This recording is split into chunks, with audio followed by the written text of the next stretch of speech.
Boom.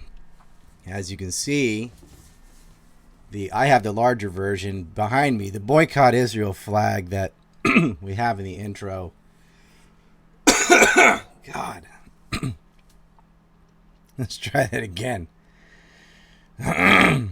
The Boycott Israel flag. Man. So I'm going to mute the mic and clear my throat.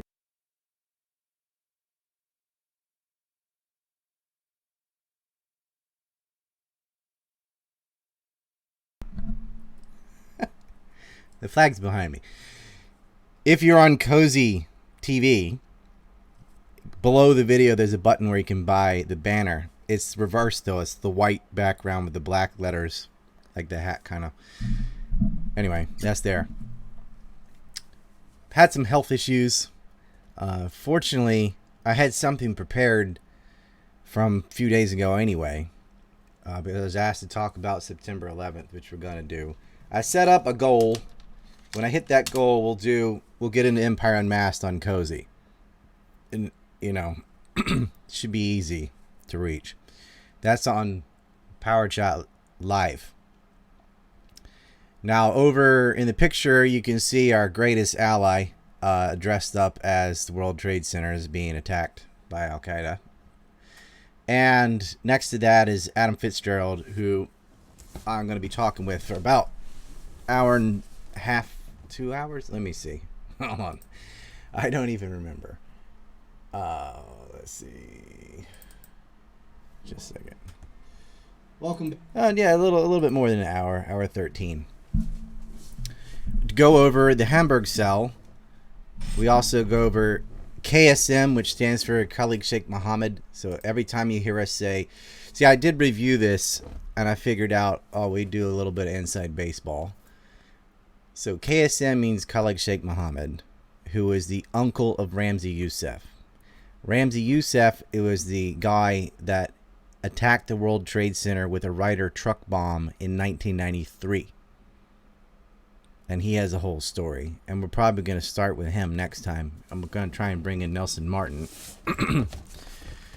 Because for me, I'd way rather have a conversation about 9/11 than to try to monologue it.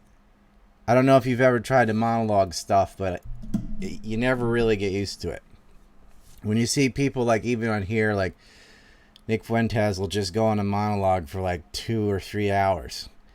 Not easy to do. I often do that as well. I've been doing this 20 years though. But with 9/11, having a conversation, because it's too much stuff. If you're doing the adult version, not the Kuka Spook stuff. So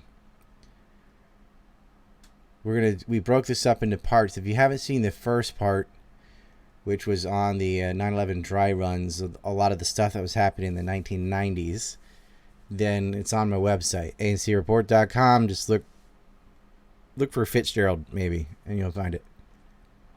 So this will be the second part. I had a series of migraines. I've got herniated disc in my back and my neck, which is related to the migraines and just problems. And my throat's starting to act up, so that's why I've prepared an hour and 13-minute clip for you. But before we get going into September 11th, I will tell everybody who just came in again, once we reach the goal, I have a 5-hour film on September 11th with a 2.5-hour Q&A. It covers everything.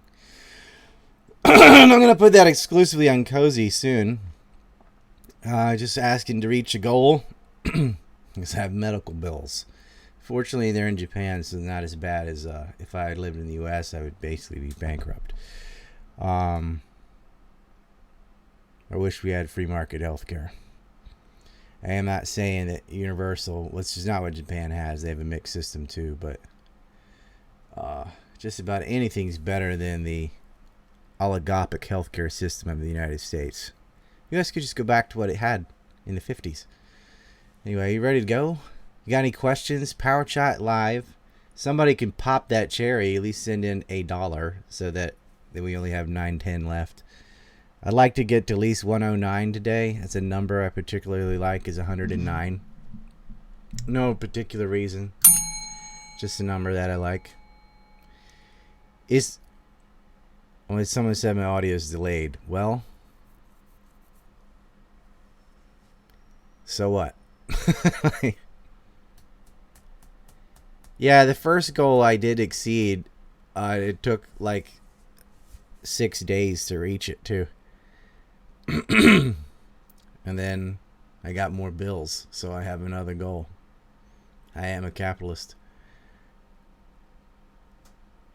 What is... Oh, yeah, I should get verified on Cozy. I didn't even know we had such a thing. I finally got verified on Gab. All right. You know, while people are coming in, because it's only 106 right now, I think we should talk about Ukraine a little bit before I get going on September 11th, because there's been a shitstorm there. I don't have my maps and stuff with me, but let's go ahead and explain that. Well, I just heard a Shekel chat come in.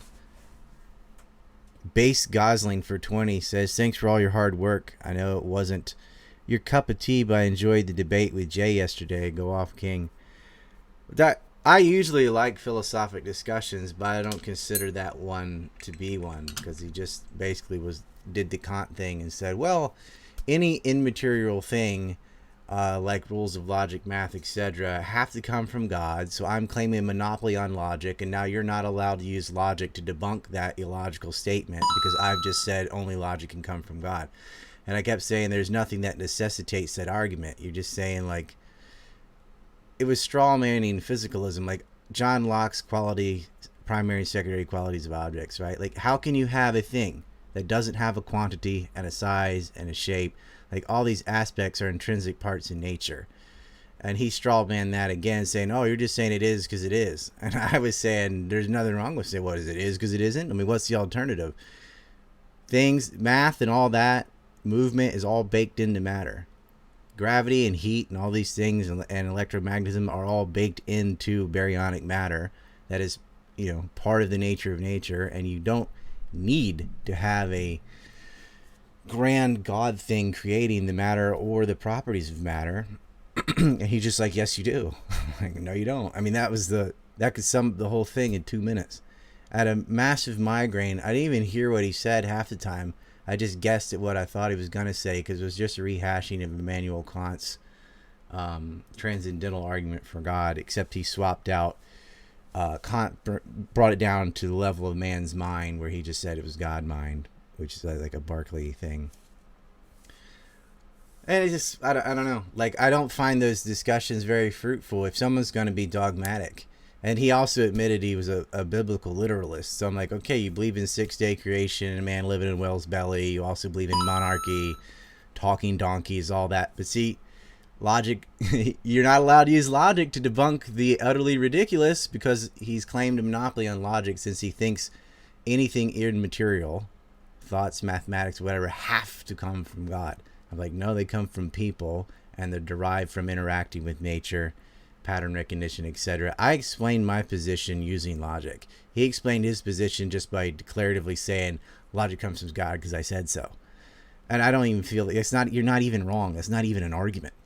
But I was stuck there, and I thought, well, let's see how long he can throw out word salads and say nothing at all. And there was some priest-like moderator. He was being petty. Somebody came on, and his name was Liam, and he called him Liam.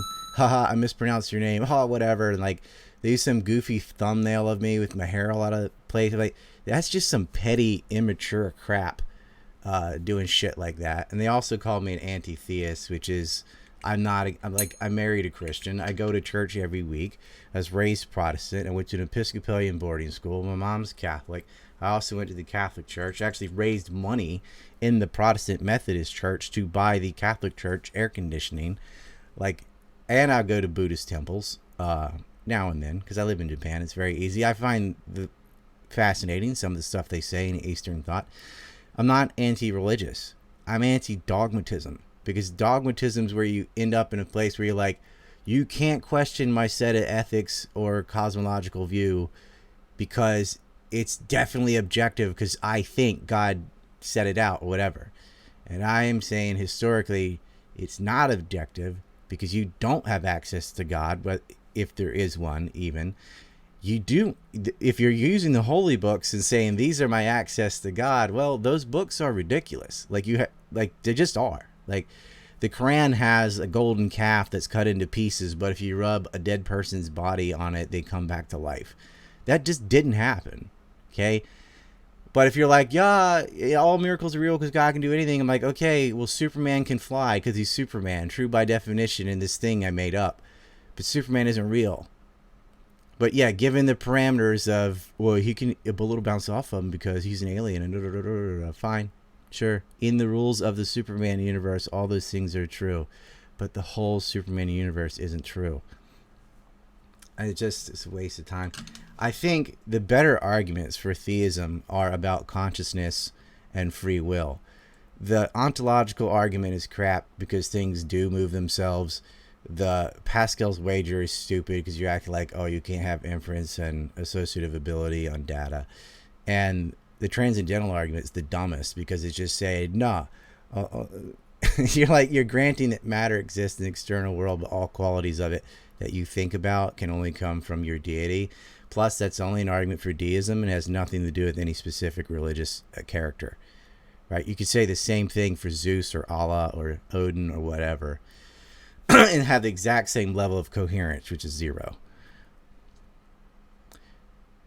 Someone says nothing can come from nothing. I disagree. Nothing is not coming from nothing. Nothing is just staying nothing. There's no coming from or going to. And the same with being. Being doesn't come from nothing. Being doesn't come from prior being either. Existence is outside of time. And also, if you're like, what about the Big Bang? The Big Bang is the origin of motion of our universe. It is not the origin of existence. That's just as far back as we can see. Matter, most likely, is eternal. If it can't come from nothing, and yet it's here, then your assumption that all was void is incorrect. It was not void. There's never been a point in time where there was only void. There's always been matter. Now, there might not have been always baryonic matter, because that does seem to drastically change under extreme pressure, temperature, and also levels of gravity and other things like extreme conditions. Extreme compared to what, though? Our little local pocket. Maybe they're not extreme. Maybe we're the extreme. Whatever. It does break down. Like, once you break down protons, you don't have a gluon field for quarks. You end up with some really strange stuff.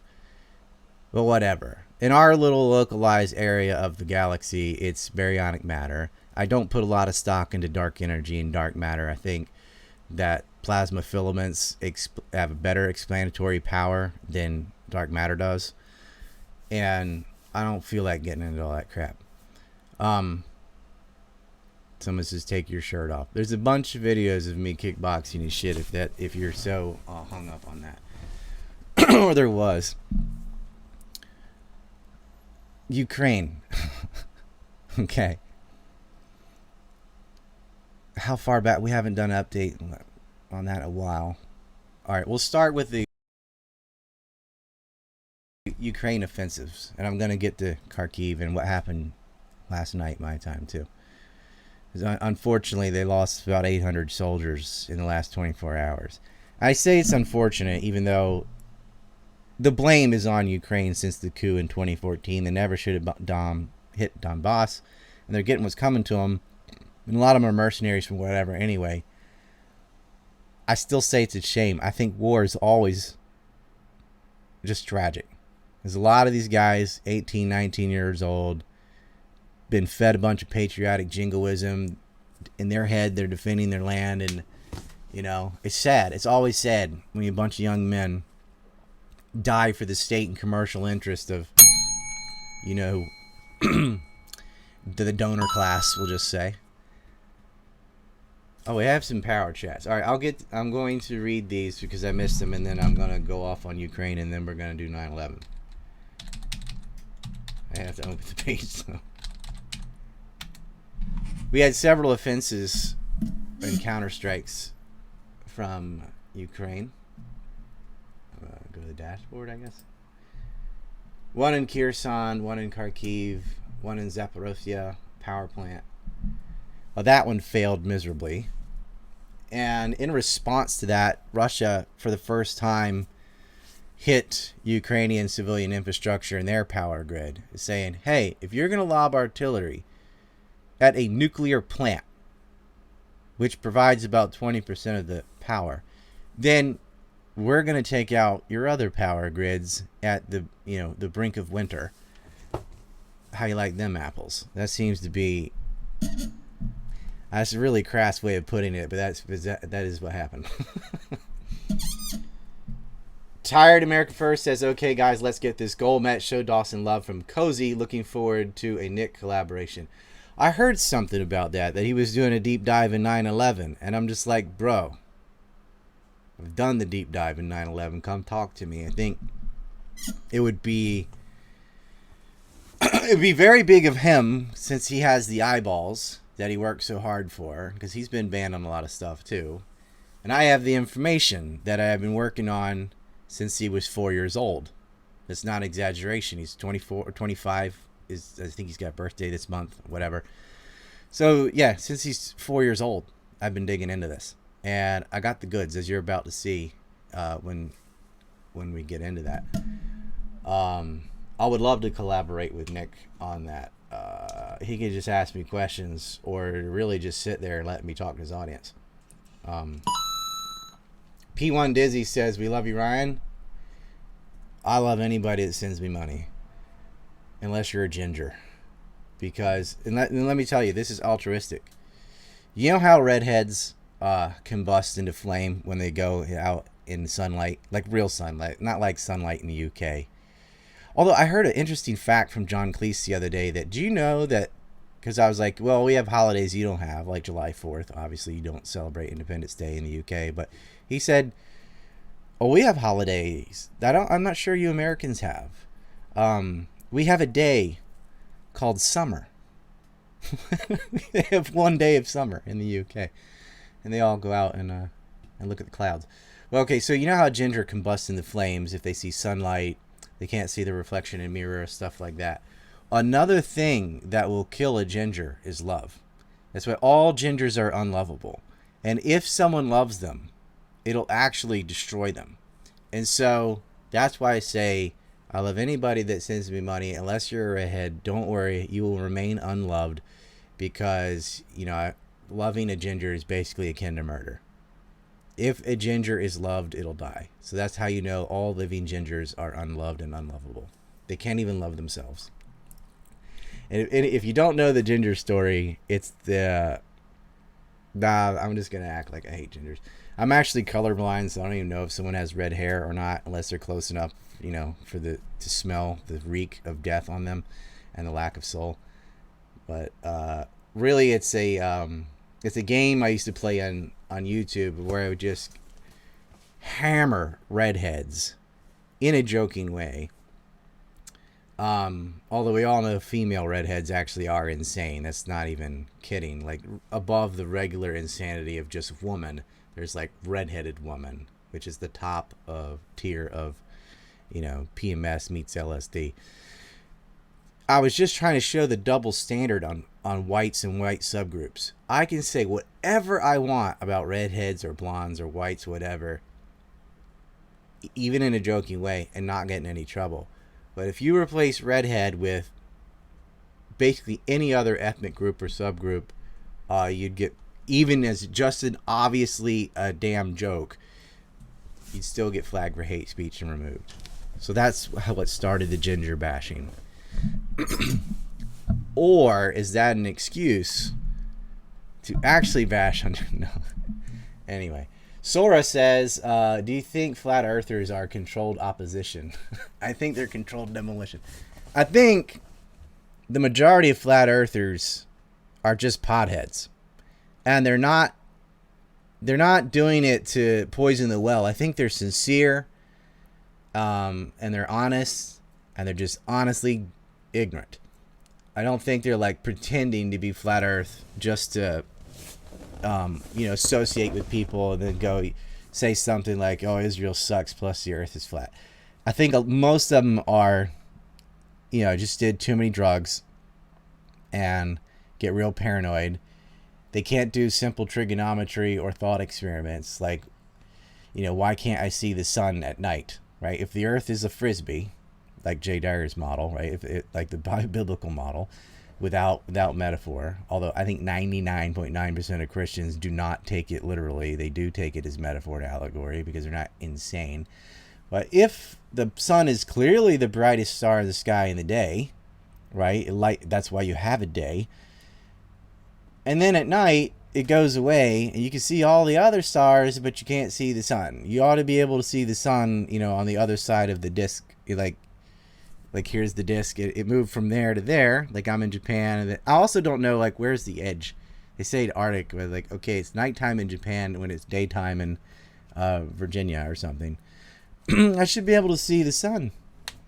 And you can't, and the whole sky is dark, and you can see all these other stars that you're. But I don't know if they also say, well, all those stars are actually way smaller and way closer. What you can keep adding ad hoc hypotheses until you build a model that works. But I don't think they're controlled opposition. I think they're just stupid.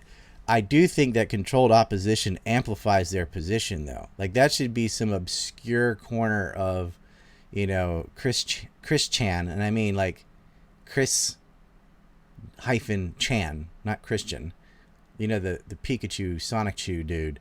It should be relegated to that. Okay, dude. The Earth is the Earth is definitely round and spherical-ish. But they amplify that stuff because it's so dumb.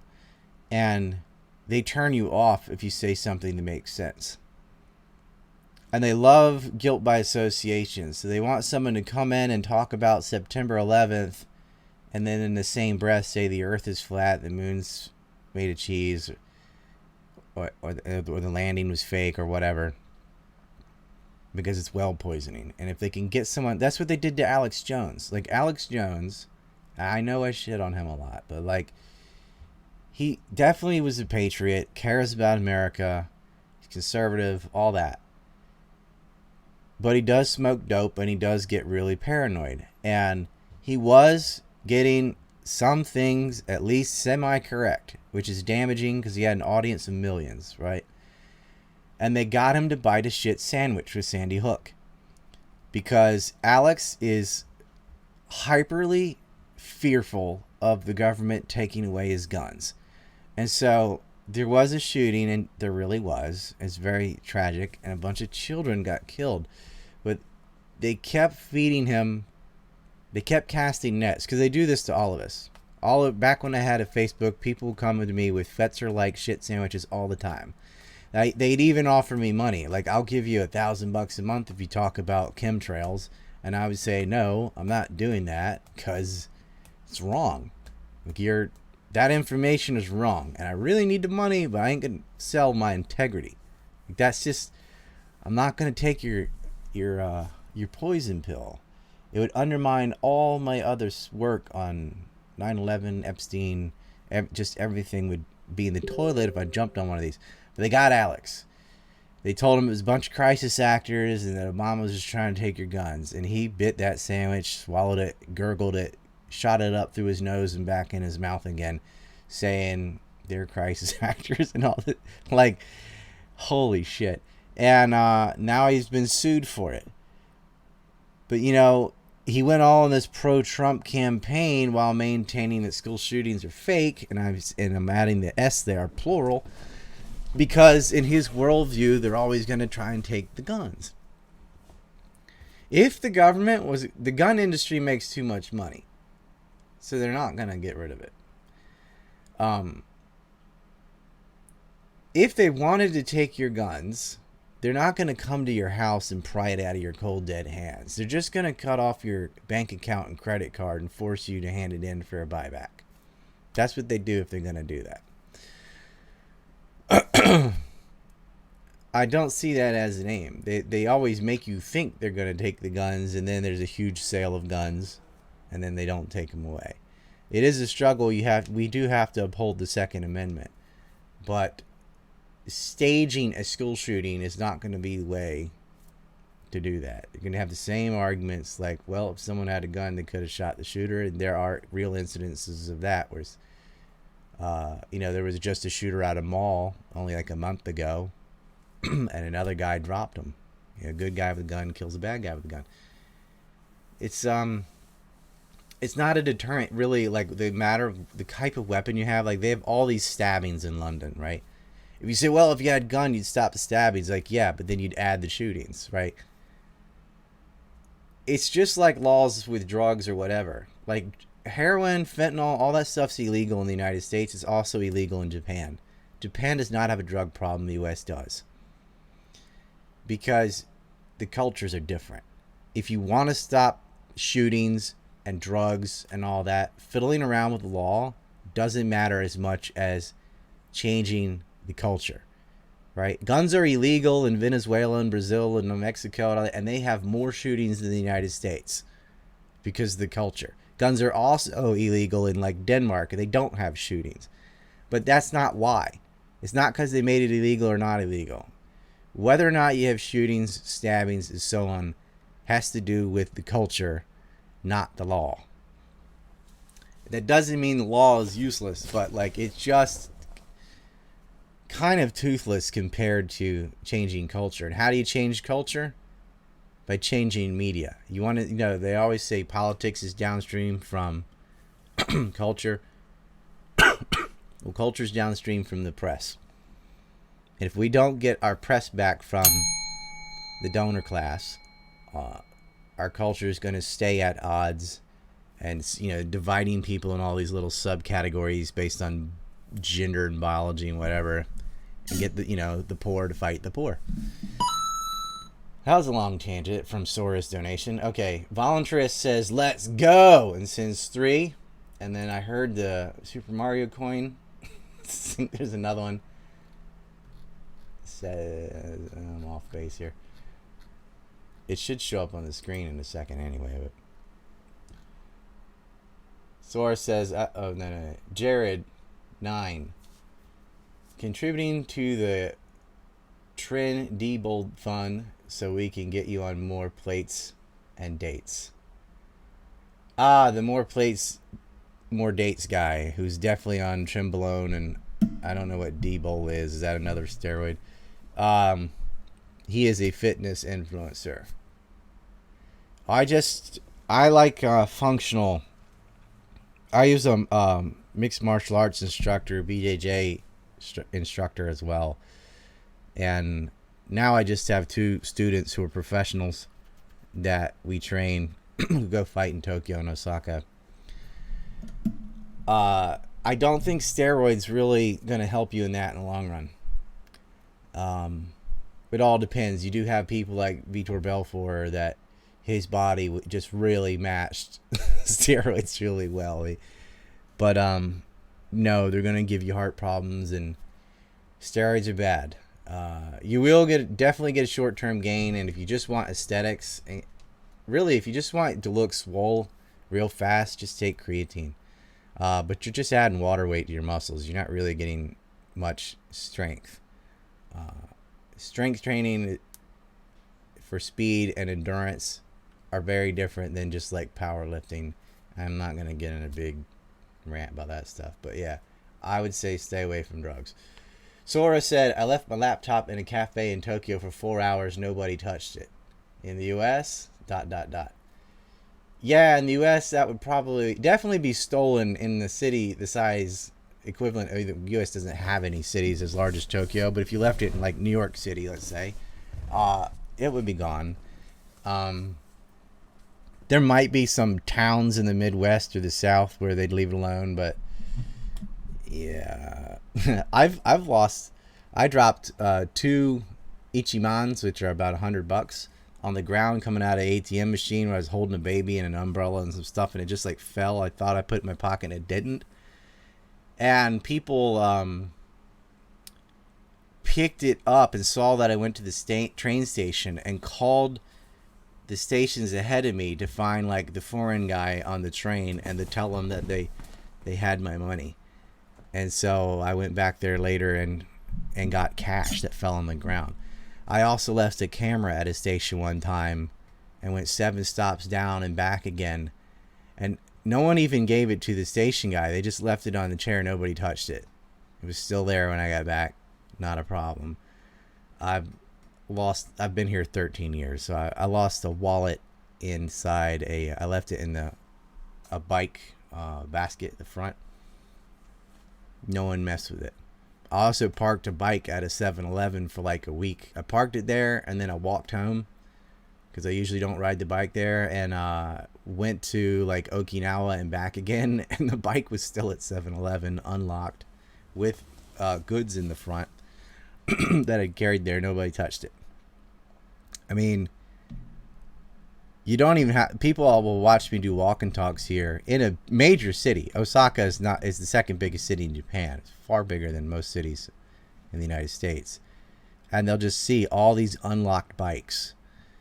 And you think, what would happen if you left a bicycle unlocked in Detroit all day? Much less every day. Even when you lock your bike, people kind of cut the chain or the lock and steal it or take the tires off or whatever. We don't have that.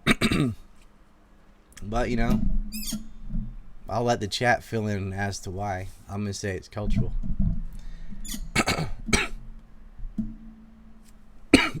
Okay, I think we got those. Do we do Ukraine now?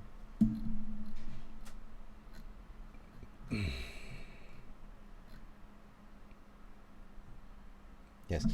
All right, so... or would you prefer to just do start 9/11 right now? What do you want? I'll let press 1 for Ukraine, then 9/11. Press 2 for 9/11, then Ukraine. We're gonna do a quick vote as the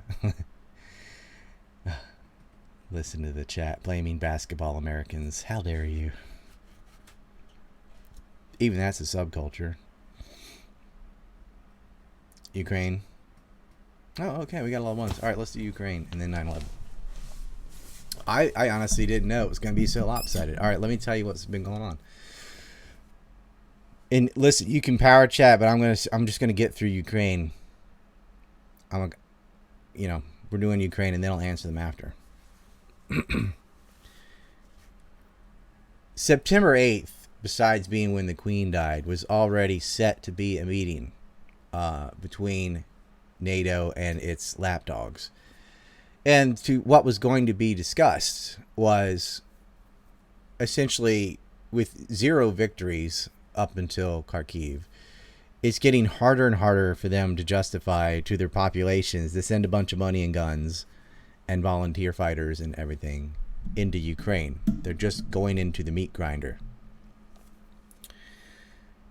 Ukraine was well aware of this. So from August 27th up to the 8th, they decided to go all out. Now, up until this point, they are following the strategy they had before they almost started the war, because they were going to preemptively attack Donbass, and then Donbass got wind of those plans and hit them.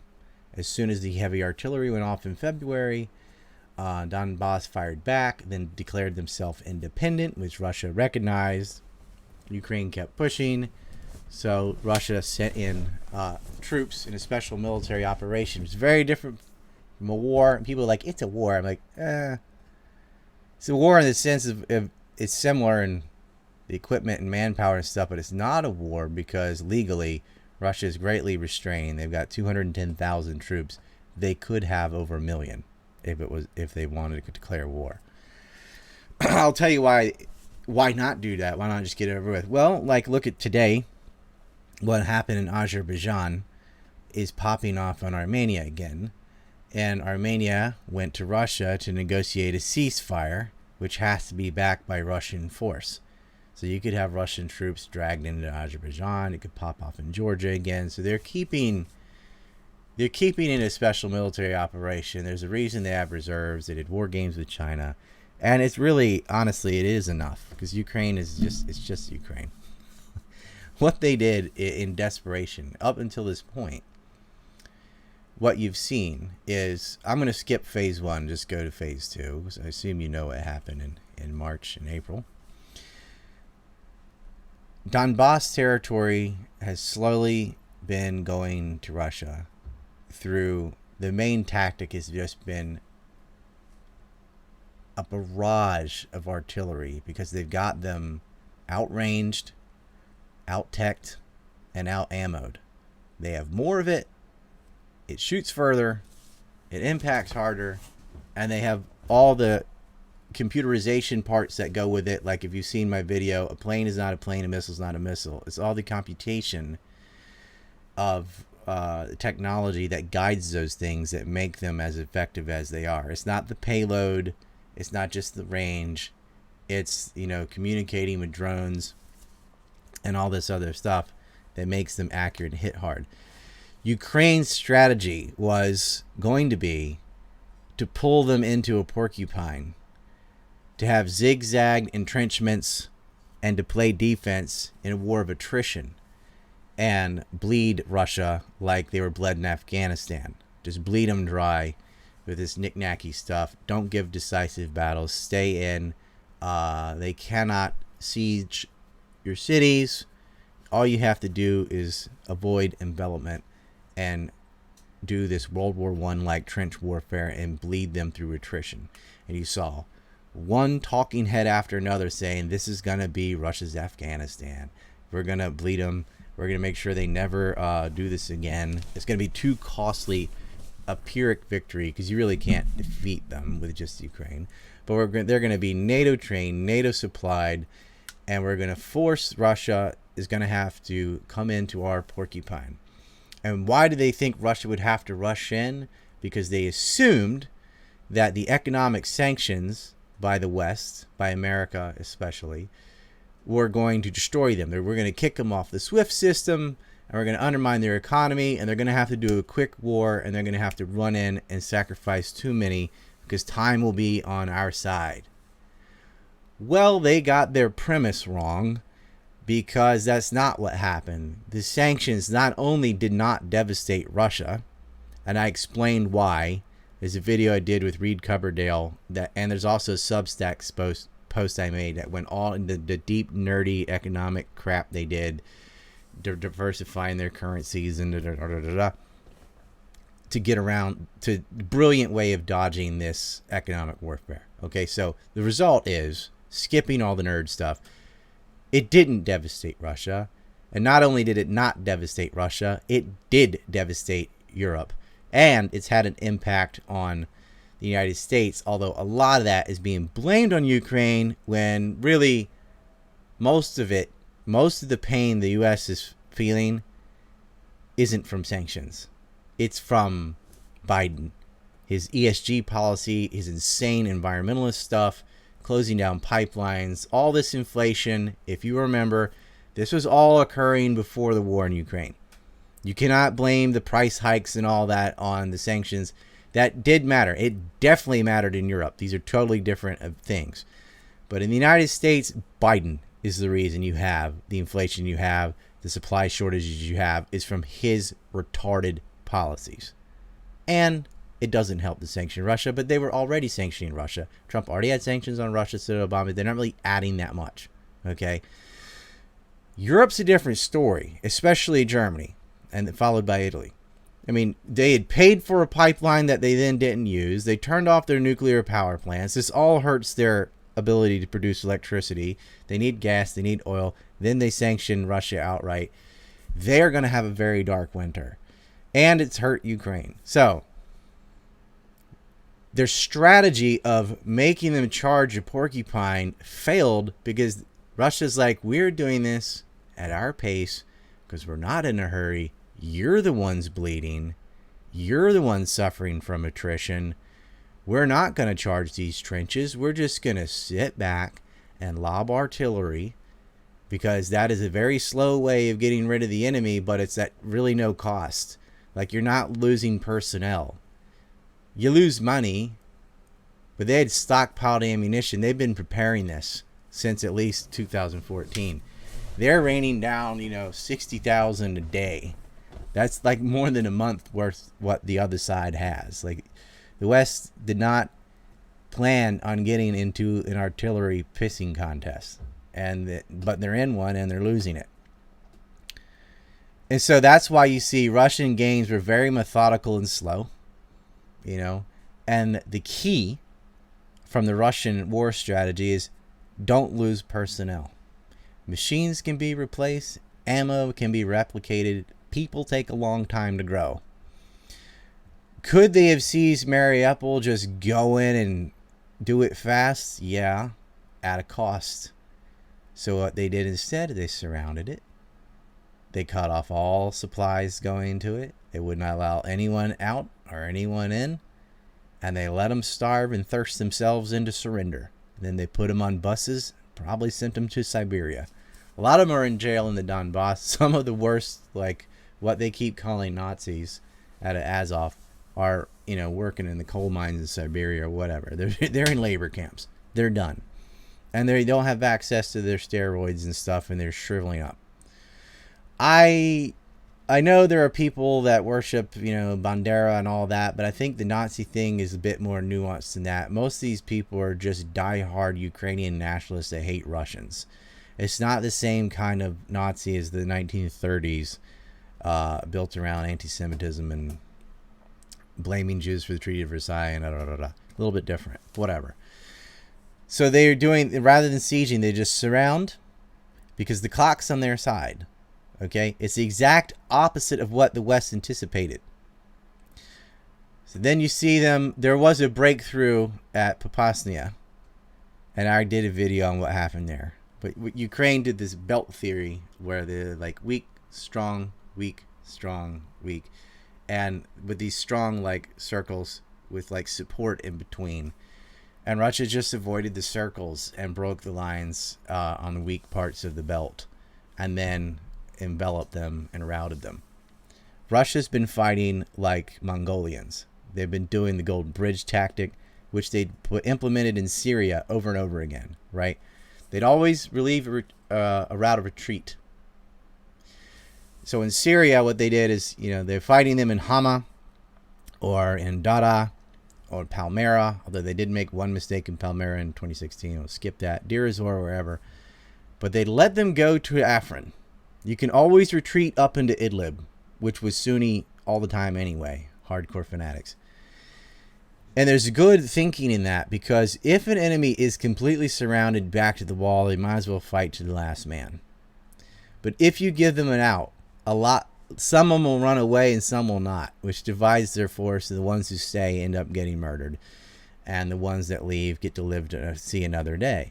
But you're just trying to take territory and infrastructure and all. So you let them run. Let them run. Then you squish them at the end. But each time you have a battle where they're not all, when they don't have a ordered retreat, then some good portion of them that stay just get murked, because you either need to all stay together or all run together. If some of you flee because you see, oh, they got us in front, left, and right, I'll go backwards, and some don't, it's a strategy, and it's called the Golden Bridge. The Mongolians did it all the time, where they would leave an escape route as a way of moving the enemy around the battlefield, the chessboard, to their liking. And for Mongolians, usually that's open field, because they're a bunch of horse archers. But Russia's been doing that in Syria. They were doing it in Ukraine. And you can only do that when attrition's on your side, which it was.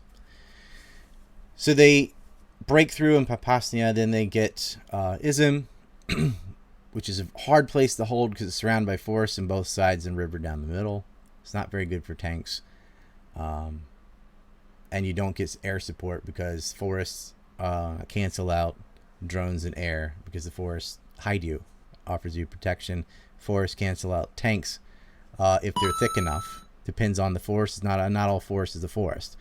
But a thick enough forest, you basically, you got to have infantry. There's no way in and out of that other than infantry. You can have some mechanized units mounted, but not like, a real mounted division. The trees are in the way. It really is that simple. So they take Donbass. They made the land bridge to Crimea. They capture Mariupol, the headquarters of the Azov. They really knocked out all of Ukraine's best troops real early. Then they take most of Luhansk and Donetsk. There's the fall of Severodonetsk and the fall of Lysychansk. Russia gobbles it up, but very methodically. They don't charge in. because they're saving their personnel. That's the key Russian war strategy. So, Ukraine adapts. They change strategies. They say, okay, we cannot hide in our trenches forever. We're just getting picked off by artillery. We're going to have to charge. You could see this as a McClellan versus Grant, although they were both Union generals. McClellan was very methodical, figured we have 5 times the population. We can be methodical and let the naval blockades and things work their magic and save personnel. Grant was like, no, just send in human wave after human wave. Even if they kill 3 times as many of us, we're taking their resources and they won't be able to sustain their army. That only works if you have more people and better technology, which Grant did have. Ukraine does not. And they got a Pyrrhic victory in Kharkiv, which is already turning out to be a major mistake. But they lost bad I hate this word, Zaporozhye, the power plant. That was a special forces operation. Russia got hold of the plans, knew exactly where they were landing, and just murdered everybody. It was a huge fail. Then they tried a 3-pronged attack at Kherson. Kherson's in the west, just east of Odessa. They need to break through at Kherson. They'd love to recapture Mariupol. They need a PR victory. They came out of their trenches and tried to hit in the center and the north and the south of that front. Okay? Although that would actually be east, west, and middle. It's not, but you know what I mean. The northern one was a total, they just, they went right into the grinder. The southern one, not much better. The one in the middle had a penetration, and then the jaws collapsed. These people lost, I'm going to give you the conservative, 4 brigades. Could be more like 6. But they lost about 4,000 men, which they don't have. They're crack troops. The 60% gone already. More like 70 after these offensives. But one thing that sacrifice did by just throwing in the waves in Kherson and openly announcing it all over, like leaking it, social media, we're going to have this giant offensive in Kherson. They just said it. It's a Russia moved personnel to Kherson to defend this upcoming attack. And they did. But they moved it away from Kharkiv. Ukraine also was launching an offensive into Kharkiv. But they did the same thing. They came out of the trenches. They came out of the bunkers. And these are, underground, well-defended things. And went in the open field. And they did something they hadn't been doing. They stayed mounted. It was a mechanized infantry. That means they stayed in the trucks, the tanks, so they could move forward fast. A mounted assault. The cavalry. If you want to reach artillery, because here's the thing. When you're in an open field, it's a shooting gallery. Russian Air Force and artillery are going to pick you to pieces. But it's like Pickett's charge in the Civil War, which did reach the line, right? It did. Well, that line stays, and you reach it, it's worth it. It's like, yeah, okay, there's this, it sucks. You're going to lose a lot of guys, but you got to reach their artillery and take it out. Because if you just sit there, it's just going to kill you slowly anyway. But they're not going to lose anything. So they're like, okay, we're going to take one on the chin. They got in there mechanized. They utilized the forest as much as possible to avoid drones and airstrikes and to make it harder for artillery to hit them. But it's very hard to move your mechanized, like I was saying, it's very hard to get through with any heavy equipment. So they're using their their light mechanized infantry, armored vehicles, things like that. Not like tanks, though. Just charge the artillery, take them out. Russia left militia there, not even proper Russians, like Chechens, Waffen, any of that Wagner group. They weren't there. It was this Donbass militia. And Ukraine hit a weak spot. But you know what they did? They had an organized retreat. They did their shooting gallery and then just backed up. So Ukraine sacrificed all these men. And in this, they lost about 2,000. Okay? They gained hundreds of miles of territory. but it's like just fields and stuff in a couple towns. Like, okay, you have the hill. Wow. They're not gaining urban areas or anything, with one exception, Izum, which I'm going to get to that. So they sacrifice, and Russia just their hands around. Yeah, look at the map. Look at the map. You can color in the map more Ukraine. They got a counteroffensive, and it finally worked. Their first victory since 2015 that a counterstrike gained territory. Okay.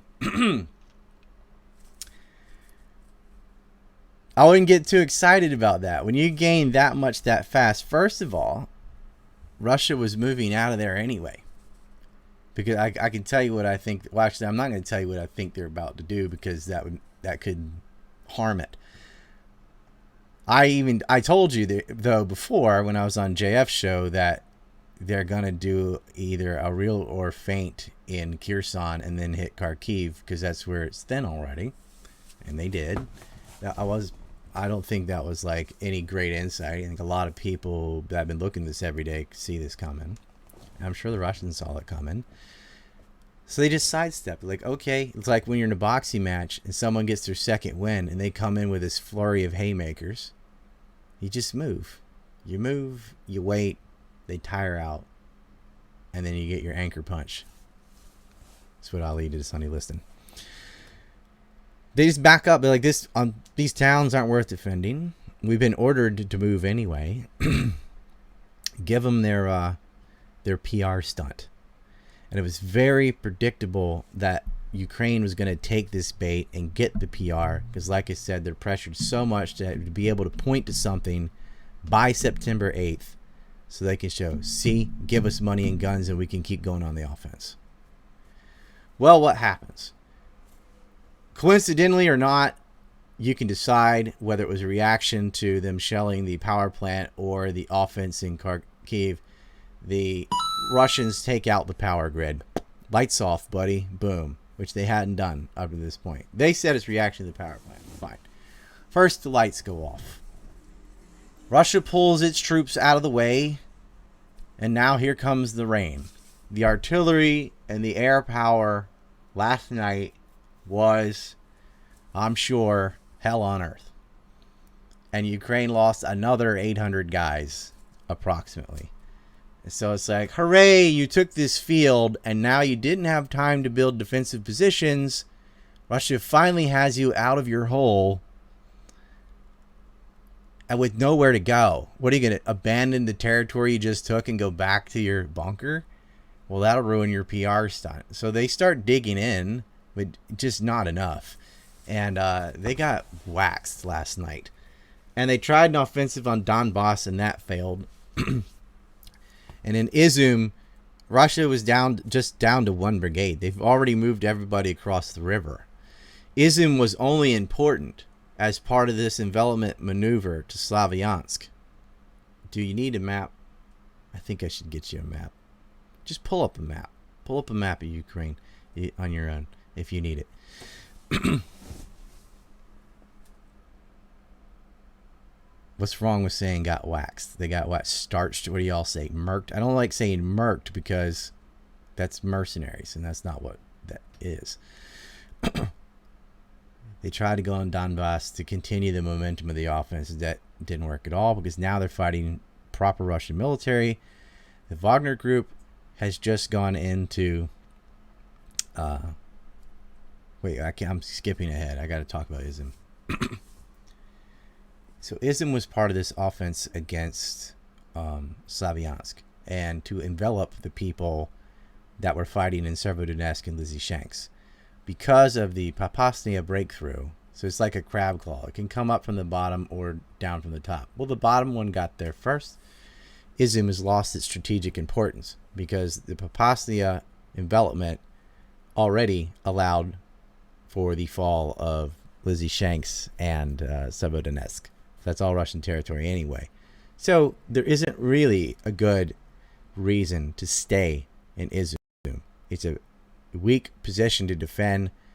Forests on both sides do not favor the Russian style of warfare, and a river. They've throughout this whole war had a hard time crossing water. Their pontoon bridges have been a nightmare, although Ukraine's not any better at it. That's never really changed. Like from ancient times to now, crossing the river sucks. You get it's a very rivers are really great for defense. And they're too shallow to stick a sub in or whatever. Okay, so Russia's moving away from Izum, and Ukraine media is pulling this thing of like someone's walking away and they run up and go, "Yeah, you better run." Like they were already not going to stay there. They go into Izum.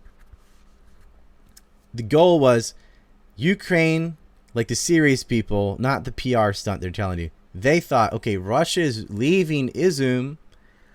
Let's surround the remnants and encircle and kill a bunch of Russian soldiers. Like, you know, as some of them have left, some are staying behind. Let's catch the small portion and clap it. They tried and failed. They couldn't reach them. And I think that was bait too. Russia's like, oh, look, we only left one brigade here in Izum. Come get it. But see, the forces around them were the problem. And Ukraine just saw that, you know, tasty steak and went for it. And again, you know, they had a tactical victory and a strategic loss. The ground they gained in Kharkiv just isn't worth the trade. And what they should have done from what I think, on a PR perspective, I'm gonna get you a map, is cash in their winnings. Like to the layman, it looks like, oh look, we got a bunch of dirt, we're winning, and try to negotiate for a peace, a settlement of some kind. No, they didn't do that. Let's see. Well, let me get you a map that hopefully will have not Cyrillic. Hold on a second.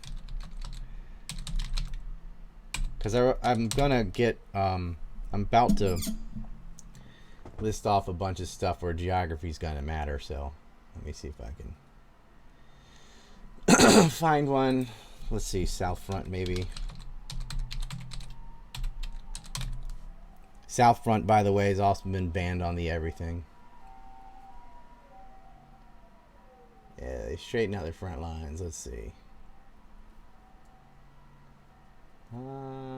Here's a map. No, that's not the whole. I need a different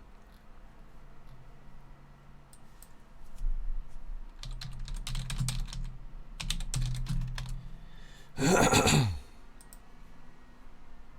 Should have prepared this, huh? Well.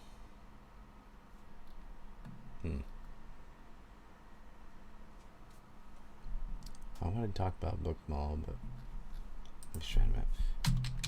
If you have any Ukraine questions on all the stuff I already said, go ahead and send them in. I'm looking for a proper map that has that. I want something topographical because it's going to matter in what I'm about to say, but I don't see it.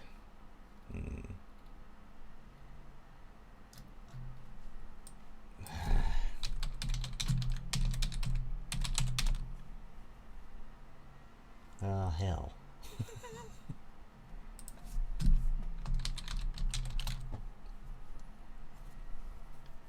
It really sucks because when you type, you can't just type in like Ukraine map. You're gonna get a zillion things, and none of them are what I want. There's some I could find without the pressure of being live, but oh well. Let's see. Dang it.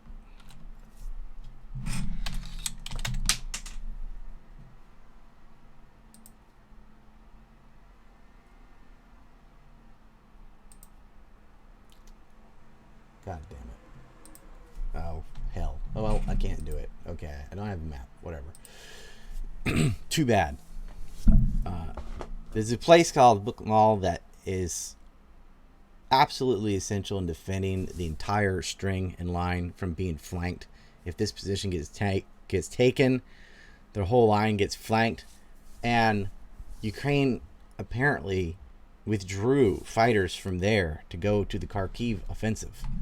And now the position they should have been defending is getting attacked by the Wagner Group, which could roll up everything between that and Slavyansk could get rolled up by the Russians in the next weeks.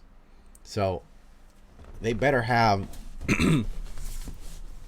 a strategy of putting somebody back in there. I think Ukraine, based on like civilian armchair like Twitstorians, are going to make a push for Mariupol. It's like, what if we retook Mariupol?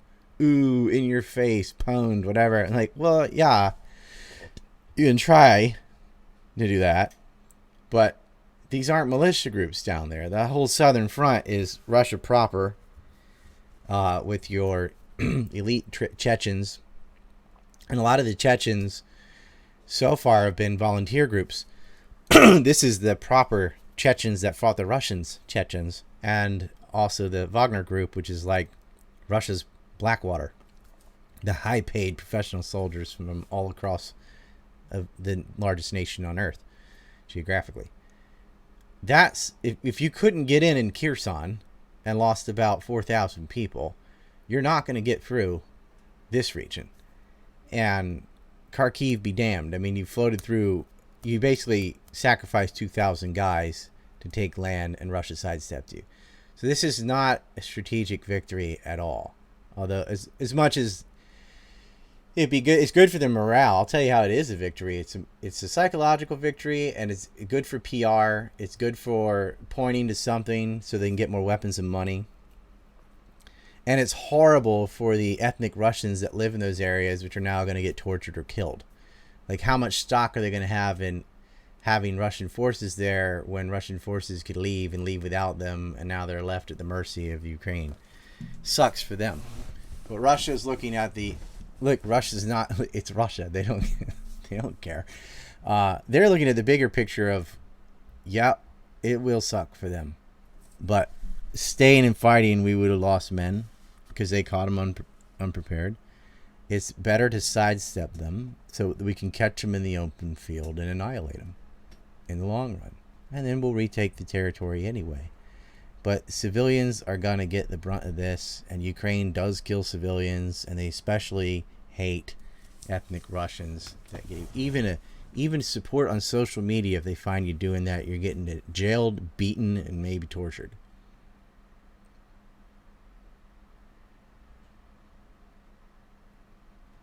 All right. So what's happening now is they are making it rain. And I will tell you about this front, but it's like happening right now. So I guess I think by tomorrow I can give you the details on the results, although I think these are pretty predictable. And it was just, let's not shit ourselves either. This wasn't like Ukraine with NATO support. Actually, I'm going to quote Scott Ritter because he had a good one and give him full credit on this. He said, it's on my Telegram, in Kherson and around Kharkov was unlikely any Ukrainian opponent had ever previously faced. Russia was no longer fighting a Ukrainian army equipped by NATO, but rather a NATO army manned by Ukrainians. Yeah, and about 20% of their forces were NATO. Just NATO. Russia is fighting NATO. About 20% in that offensive weren't even Ukrainians with NATO weapons. They were NATO fighters, NATO mercenaries from all over European countries and Canada went there and did it themselves because Ukraine has run out of trained professionals. They lost about 71% of their starting forces, and all their crack troops are gone. So NATO is starting to fill in the gaps. And guess what? In the beginning, NATO, just like the very, very beginning, they're going to do really well. That's your crack troops. That's your, your same thing with, Germans and all that. When they lost their crack troops in Stalingrad, it was just marshmallow beneath. And same with Ukraine. So NATO's filling the gaps. Well, let's not lie. Like, this is very dangerous for Czechs and French and Poles and stuff to put on and do it themselves. but they'll die just like anyone else, because other than the United States, and I guess you could argue Turkey, NATO really is a paper tiger. They don't have much either. They're going to still run out of ammo, still going to run out.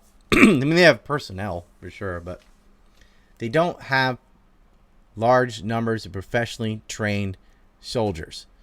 And it's not like, oh, you can't just like, this is the number of men that live in a country, so we have this many fighters. Like, no, you have that, like, you can have reservists and somebody can pick up a rifle, point it, and shoot it. But professional soldiers, warfare today is, you need like a college course to know how to use artillery and all the computation and math and physics and things involved.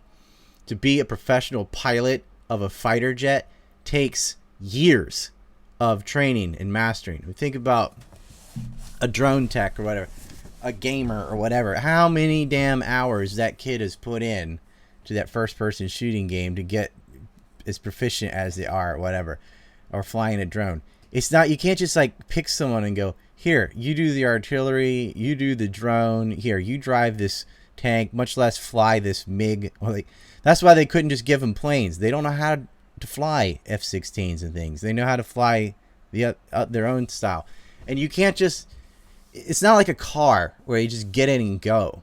Flying a plane, a fighter jet especially, it's very complicated.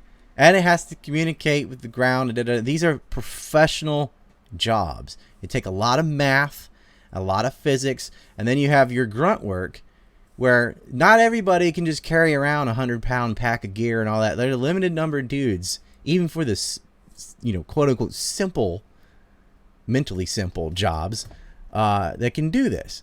Ukraine has run out of crack troops. It's just like farming. That is a professional skill. You can't just put a seed in the ground, water it, and walk away. You'll starve. So although NATO has, a large population of guys, they're in other industries, right?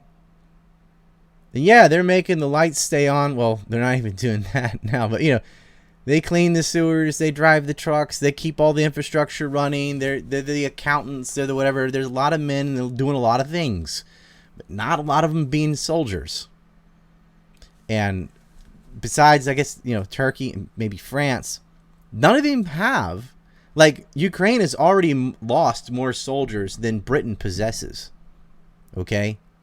They've lost way more army than the British Army. I mean, the total British military, Navy and Air Force included, 80,000 guys. Ukraine's had that many dead and wounded already. Right? They've lost more than Britain has.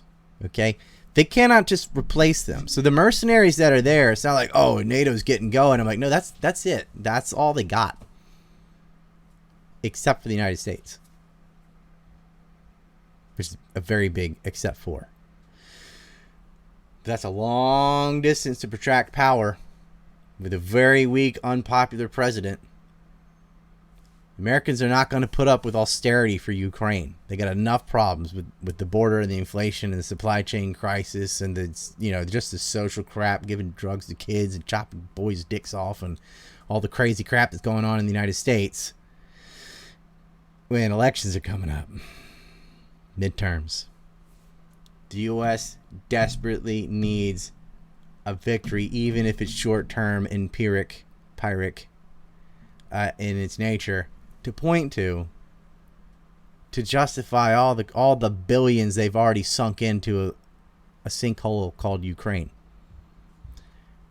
The television is not going to explain to people the coup, Victoria Nuland and Yasnik and Poroshenko, and then onward to Zelensky. The whole thing, if people knew, they would be appalled. The money laundering, the child trafficking, the human trafficking in general, sex slavery from women, all these things that come out of Ukraine. And especially their involvement with the DNC and the rings. And I've explained that with Ihor Kolomoisky and Jean-Luc Brunel, number 3 guy in the Epstein ring. We've gone over this ad nauseum, right? We talked about it before that, right? Back in 98, I told you, I went and found this. By the way, back in 1998, I told you about the massive human trafficking rings coming out of Ukraine to Israel. for they're getting young white girls to be slaves in Tel Aviv. Well, I'm not going to walk from 1998 now. I don't have the energy, the breath. I'm assuming, you know, and we're going to start from like, you know, this month. NATO was definitely involved in the on both offensive, and it didn't work in Kherson, and it worked much better in Kharkiv. As far as like looking cool, look, we got stuff on the map. And you know, I guess they're afraid they might lose Kharkiv City, and so then it may be worth the trade-off to go ahead. We're going to lose Donbass anyway. Let's go ahead and shore up, at least keep Kharkiv and Odessa. That, if that is the plan, then man, it's just cold-hearted as hell to sacrifice all those people near on the periphery of Donbass. But yeah, that may be what they have to do. But see, you could do that anyway if you just negotiate. You could keep Odessa while you can. But if you keep prolonging this, Russia's going to do what it's been doing. Reconsolidate, bring up the grinder, stick you the wood chipper, overwhelm you with artillery because you have not figured out a way to counter this type of offense. Okay, so I think now we could do the 9/11 update, or if since it's like what is it? I guess what 10 p.m. in the U.S. What time is it in the East Coast? Somebody let me know. Is it 10 or 11? You guys do daylight saving, we don't, so it's not always consistent. I have an hour and 13-minute preparation. You want to do 9/11? Just, is it 10? We can do 9/11. Okay, let's do 9/11. We got, I would like to reach at least the 100 mark. Somebody wants to send $7. I'll do 9/11. How about that? That's the deal. For $7, you can get an hour-long rant about Khalid Sheikh Mohammed, the Hamburg cell. The Hamburg cell is ultra important because that's where all the educated Al-Qaeda came from. Yeah, I'm just waiting for a power chat, and we're ready to go. I'm ready to run it. We're going to do at least an hour of Empire, because I said I would, whether we get donations or not. Oh, you got that? I got gozaimasu. But yeah, I gotta be a little bluey, cause I need money. Yeah, I see all the one. I know you want it. There we go. Something came in. Let's see what happened. There's 5. Oh no, wait. Refresh. 7 from Jared 9. There you go. And an anonymous sent 10. Okay. So I'm going to I'm not going to turn them off, but I think I'm going to try to turn off the sound, and I might do it wrong. You can still power chat, but the little ding is not going to show because I don't want to disrupt this conversation. September 11th, very serious to me. Someone wrote arigato gozaimasu in the chat in Japanese. I didn't know y'all could do Japanese characters in Cozy. It's pretty cool. All right. This is Adam Fitzgerald on part 2. Part 1 was 2 hours. This one's an hour. I've already recorded part 3, but I think Cozy's itching for Empire, and if Fuentes wants me to do that, if he asks me to do it, I will do it. But I would really like his support in at least promoting it, either on, you know, his channel or mine, or have me do it on his or whatever. Because the more eyeballs we have on this, seriously, we get enough people looking at this information. If we could get like a Sneeko or someone on board, it would be suicide for your YouTube. But like, if you played it on there, but if you just mention it, that it's playing over here on Cozy, it will build Cozy up tremendously, and it'll spread like wildfire. Because I got the 9/11 culprits by the balls. All right. Oh, Entropy is not up. You know what? Good call. I'll start that up, and then I will click play on the thing. There are people who have trouble with power chat. I don't think it's power chat. I think it's Google Pay or whatever. So I'm firing up Entropy right now. As I should have done, I'm loyal to Entropy because they were there first. And they helped out a lot of content creators, including myself, Ethan Ralph, Jeremy McKenzie, Vince from Red Elephants. We all use Entropy. They're good. Okay. Let's use the good Confederate one.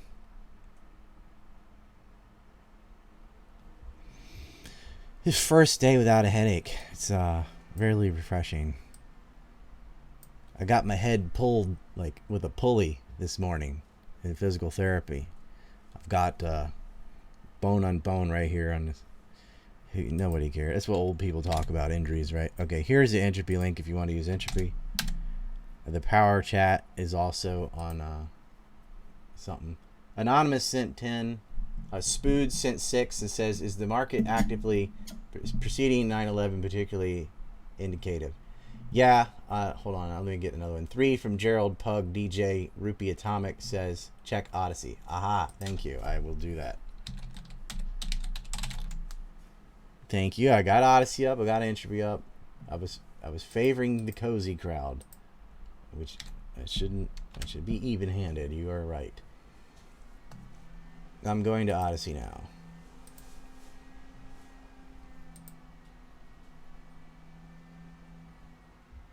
Oh, and walk and talk with Ride Pug and DJ. Yeah, I was gonna play that, but I decided to do what I'm doing. So we have one from Hexagon Tony that says Cherry Popped, and we have one from Good Old Rebel, which is one of my favorite Civil War songs.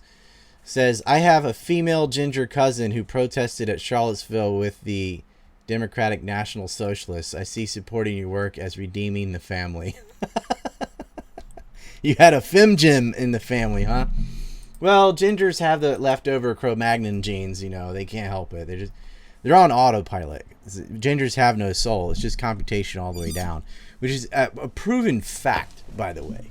If you look at the Roger Penrose theory of consciousness, as you know, if there's a physical explanation for consciousness, which it does seem to be, we don't see minds without brains, right? Even a worm seems to be able to make decisions. So there's something to do with the brain that allows what we call free will, but or it could be. They look at if you zoom in on the neurons all the way down the axon to the dendrites, and then inside the dendrites, so there's microtubules. And the reason it has to get smaller, smaller, smaller is because they're thinking if there's going to be something that's not deterministic, just like billiard balls or whatever, then you have to get down to the level of before the collapse of the wave function while things are still in superposition and non-determinism, right, on that quantum level. And that realm, that's the kind of soup you'd need for free choice or all choices, right? And then once the wave function collapses, all the other choices disappear, and you're sort of destined like with that. For that to happen, there has to be, it cannot be over I forgot how many Planck lengths or whatever inside the microtubules. If it's too large, it doesn't work. Now, the way then it would just be like an automaton, like a computer. It wouldn't be, you can do a lot of things that seem like choices, but they're not, right? The computers can do fascinating things, but it's all input out. It's no decision making really. And even if you build a really complex robot that could fool someone into thinking it's making choices, it isn't. It's just complex data input, like a ginger. The way they figured this out was Roger Penrose wrote this big book. He's a theoretical physicist, cosmologist, all that. He couldn't figure out the biology, but an anesthesiologist read his book. And an anesthesiologist, what do? They turn the brain off. You do surgery and stuff, and they bring you back. And while you're under, you have no conscious thoughts. You can't remember anything, but you also can't feel pain, which is why they do it.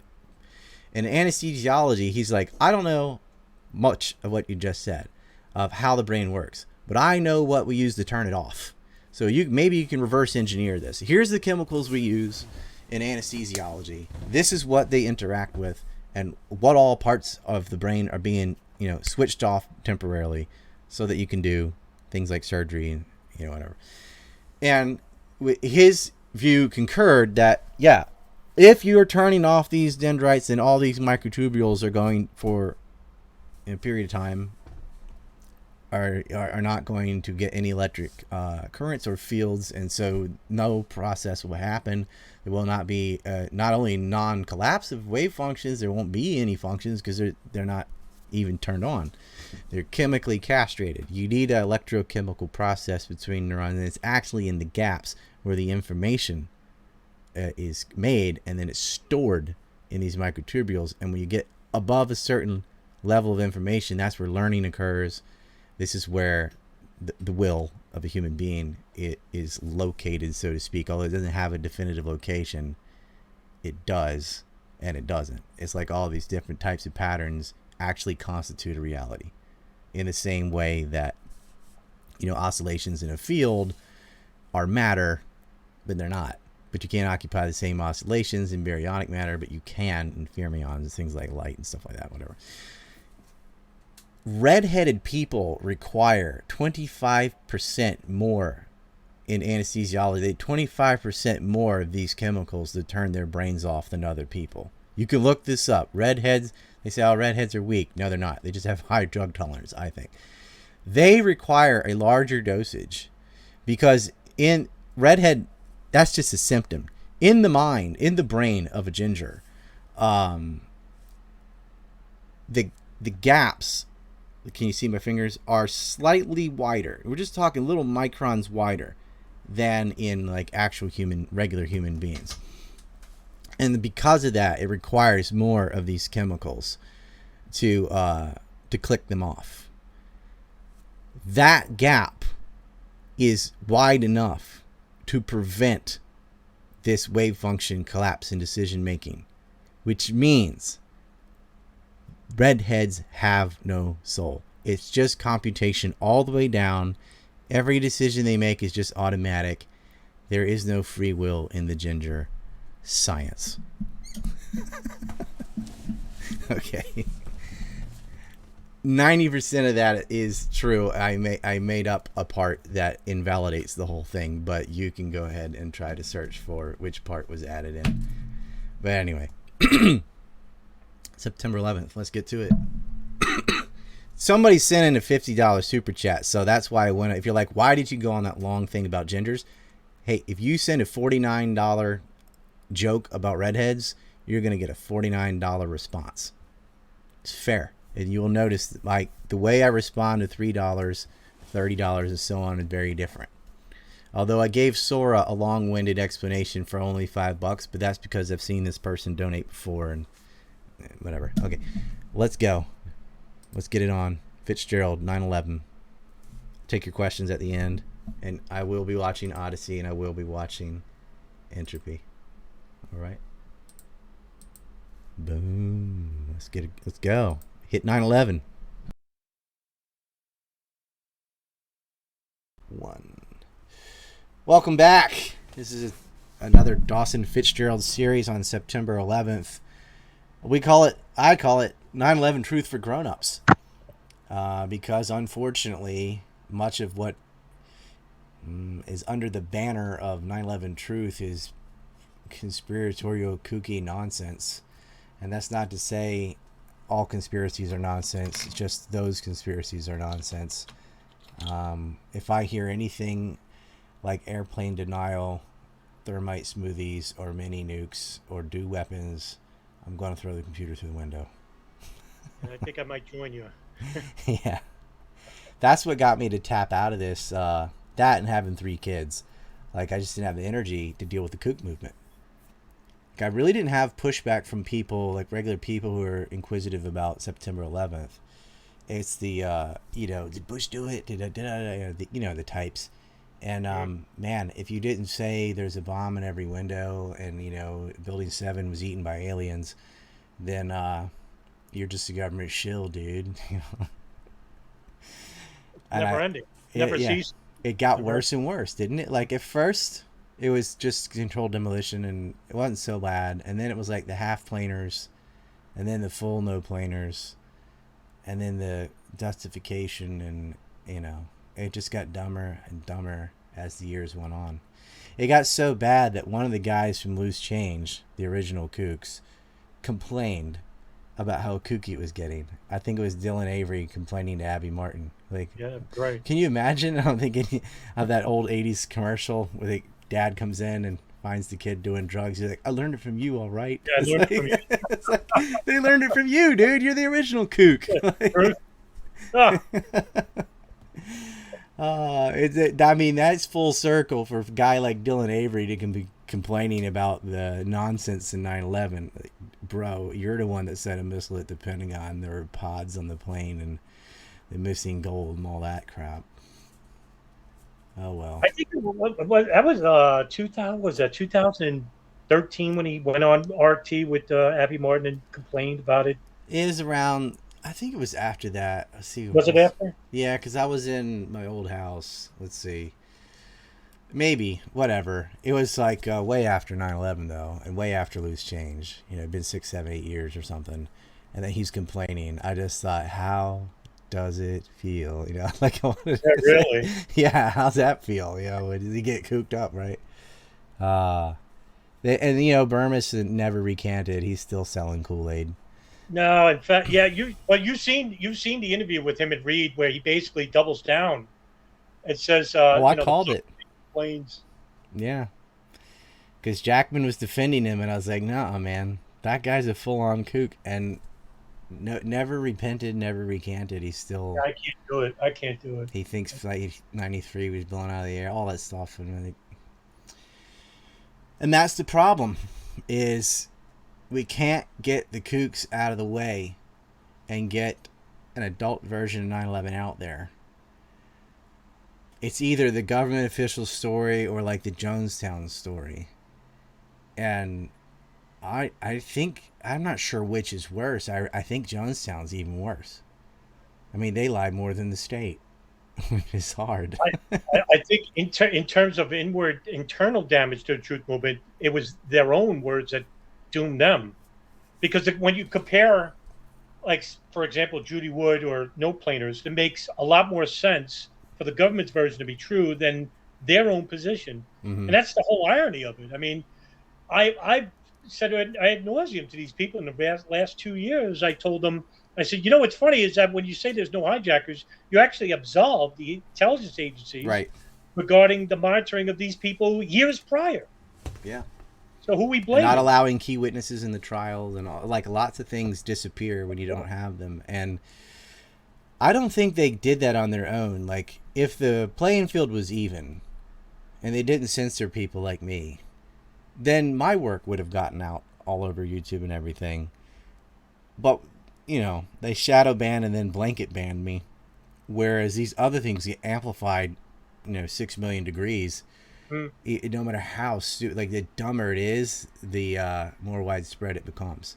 They're allowed on Facebook. They're allowed on YouTube. You can put on all the major social media channels. That's okay. But, if we start talking about Ziad al-Jarrah and his first cousins and Israeli intelligence, well, you're canceled. Right away. Can't talk about it.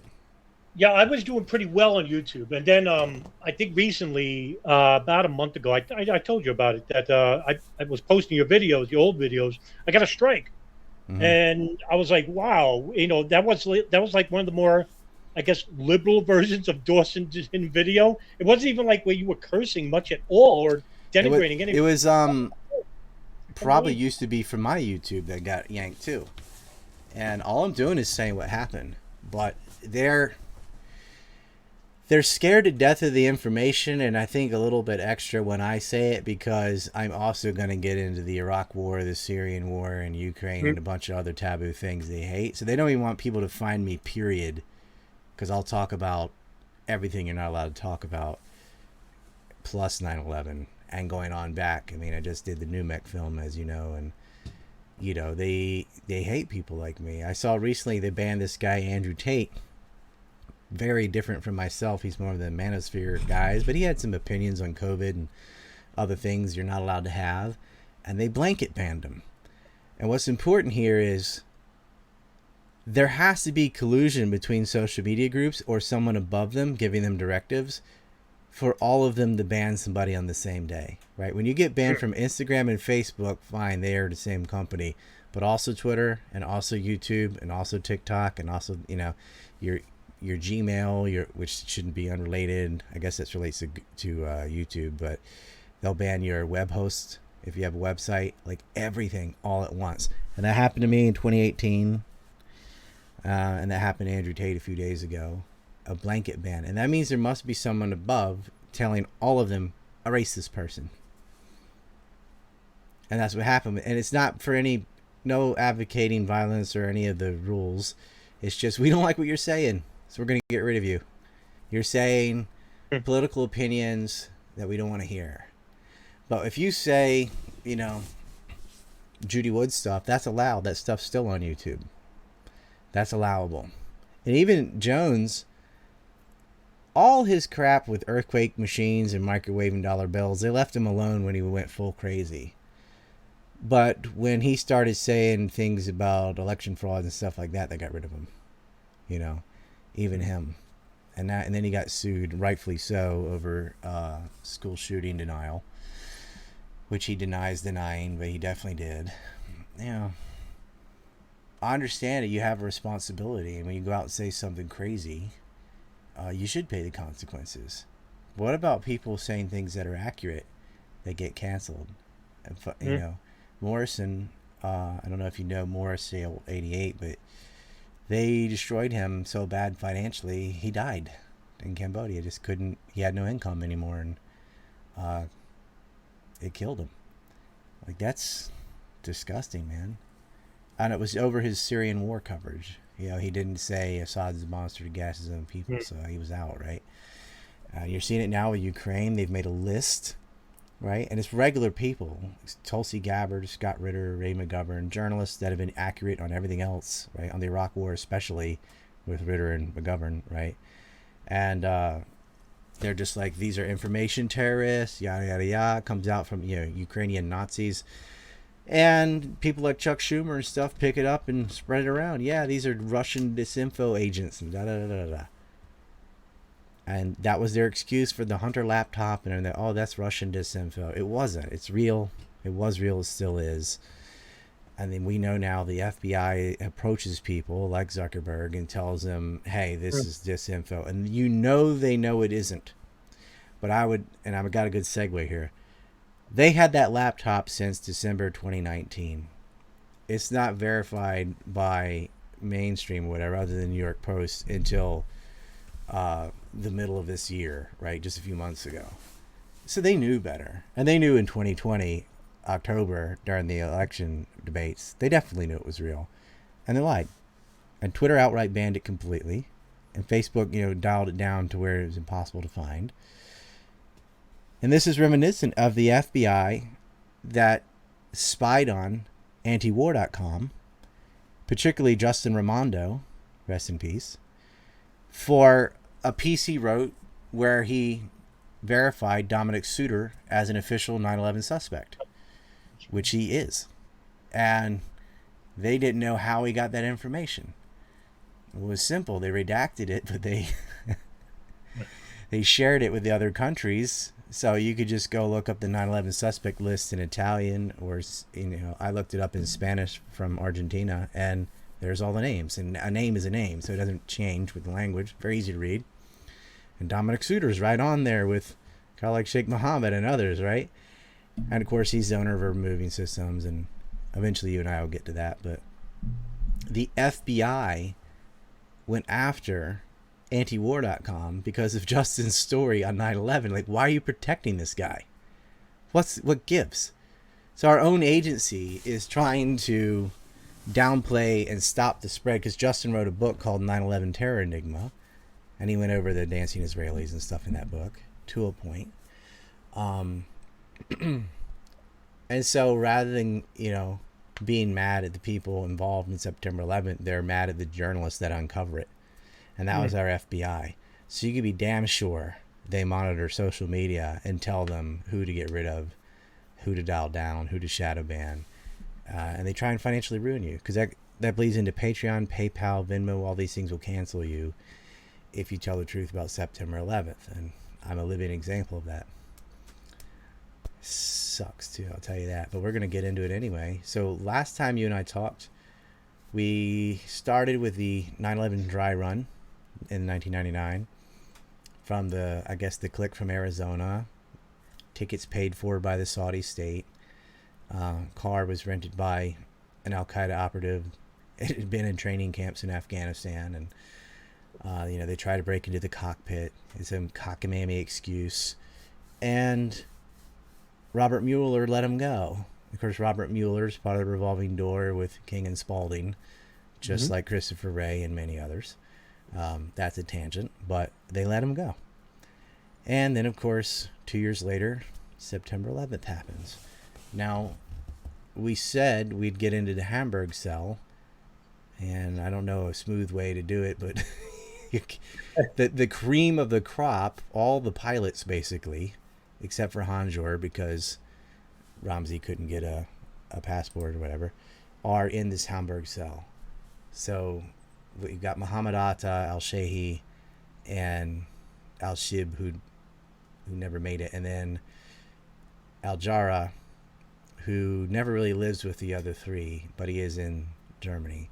And that's the pilots of 175, 11, and 93. And would have been the pilot for 77. And apparently, we have two 20th hijackers, right?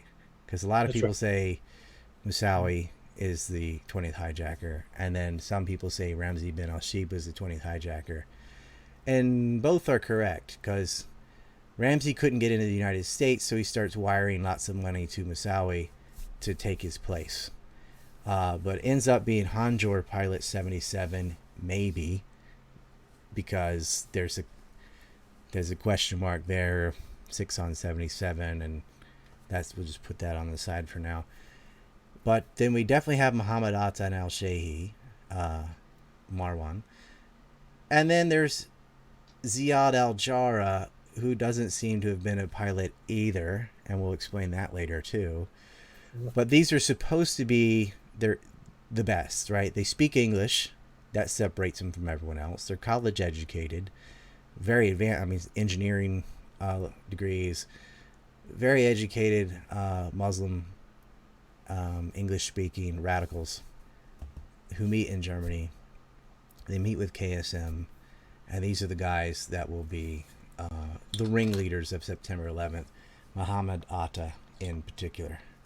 And so, talk about what happens in Germany. You got 29 people sharing an address. Atta's the one paying for it, or his name's on the lease or whatever. And who do they meet with to go to, like, who connects them to Osama bin Laden in Afghanistan and Al-Qaeda proper? It's actually allegedly Mohammed al-Slahi. And what happened was with that is that he was actually detained by authorities and then handed over to the CIA, where they tortured him. But he held fast until he broke and said that, yes, he met with Ramzi bin al-Shib. But the problem is that he claimed that he never really truly met him. He stood overnight, but he never really met him. And the government then used that excuse to connect Mohammed Atta, Marwan al-Shehi, and Ramzi bin al-Shib to persuade those guys from going to Chechnya to Afghanistan. But the government basically couldn't hold Slahi because all his information came from torture, and none of the stuff that he said could be corroborated by any third party. So they actually let him go.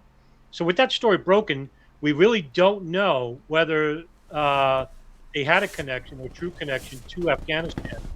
Oh no, we didn't know, because the other thing was that Omar al-Masri, it's not even a real person. It was just some code word to say to the Taliban, and they'd bring you to bin Laden. But there was a guy who we found out was a connector between the Hamburg cell in Afghanistan, and that was Mohammed Zammar. And we didn't find this out until he gets out of prison in Syria in a prisoner swap, where they got Al-Qaeda operatives out of jail, that he was a bagman for Mohammed Atta and connected to Afghanistan. So that's at least one of the people. It doesn't mean he's the progenitor, but at least one of the men that helped address their affairs in Germany while they were gone and connect them with cells in Afghanistan was Zamar. And if you look up the Hamburg cell in it's like chapter 5 in the 9/11 Commission report, and you go through the typical 9/11 documents, it doesn't say anything. It talks about what you said, and it also talks about Masri. But if you're paying attention to the Syrian war and you go over the coverage of 2010 prisoner swap, there you'll find Zamar, and you'll find out that he was a handler for Muhammad Atta and a link to Osama bin Laden. And they let him out of prison. That because Al-Qaeda, John McCain goes over and meets with Ral al-Sham and the rest of these goobers, HTS, al-Nusra Front. And, in order to get Syrian officers out of jail, they had a prisoner exchange, and one of the most coveted prisoners they wanted was Zamar, who they arrested in Morocco, I believe, and then because he's from Aleppo, they held him in jail there. Assad was after Al-Qaeda, and that didn't serve him well, because the U.S. ended up covertly aiding ISIS to destroy Syria from within. And they're working with the same people connected to September 11th hijackers, right? Not like 3 degrees, like a 1 degree connection between Muhammad Atta and Muhammad Zamar getting imprisoned and then released by these neocons. They didn't care. And that is just a little forgotten nugget of the Syrian war, right? Yeah, actually, also too, Mohammed Haydar Zamar. There's another Syrian German facilitator named Marmoun Darkhanzali. That's right. And he basically, I think one of the hijackers, forgive me for not knowing the name, gave him a bank account days before 9/11 even happened.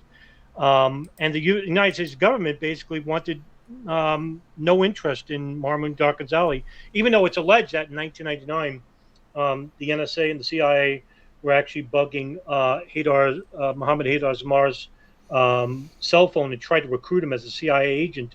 Now, whether he actually goes with the plan or not, it's alleged that he didn't do it, but we also heard that Ali Mohammed was actually kicked out of the CIA. He's like, I can't do it. I'm already with the Israelis. Yeah, really.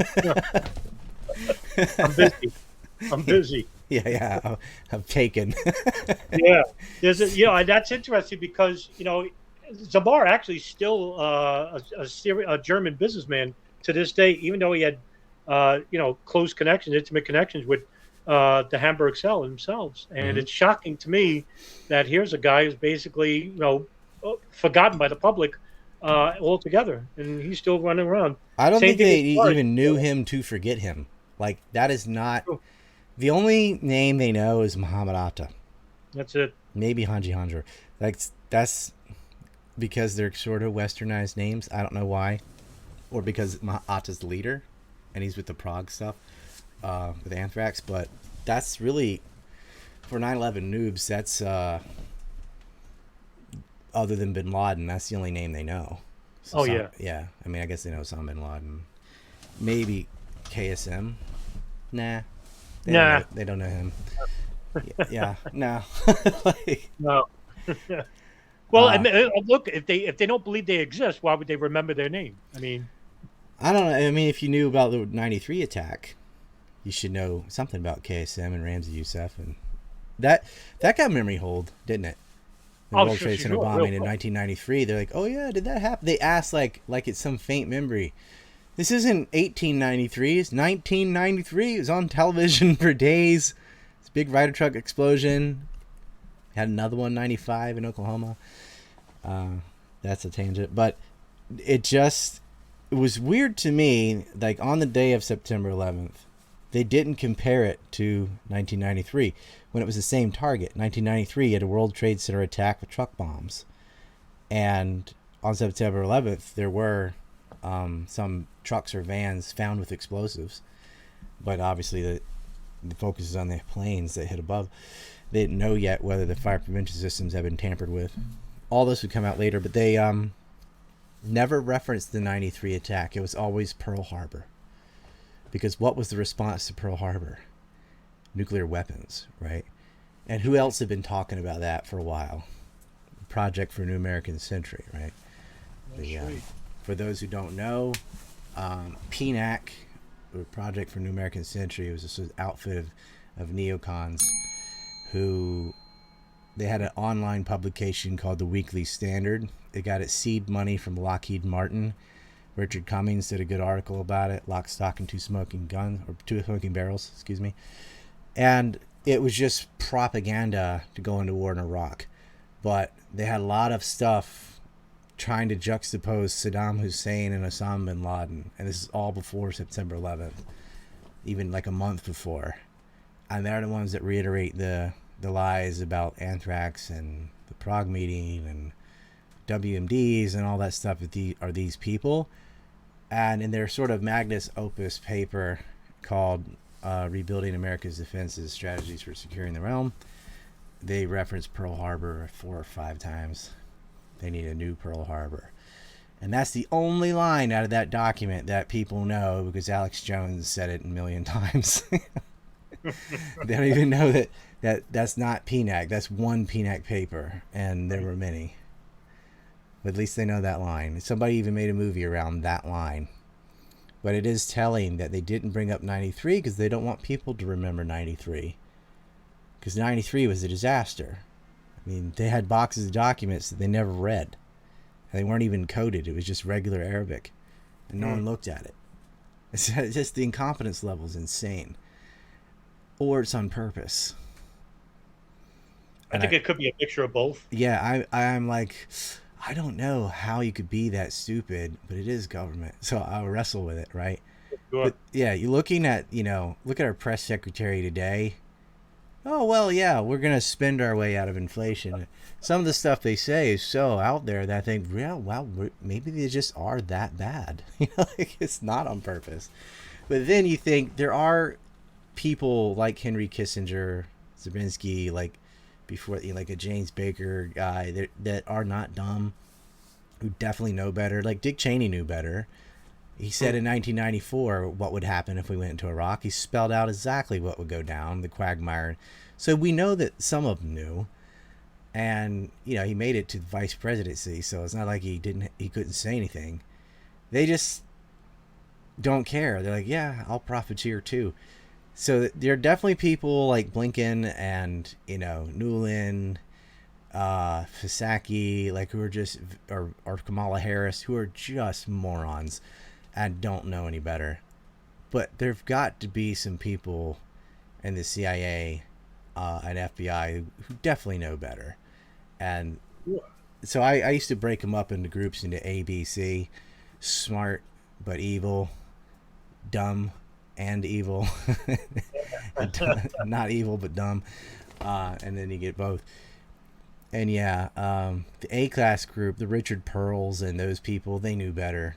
Yeah, for sure. And then they have like Douglas Feith, probably didn't know anything. The guy's a muppet.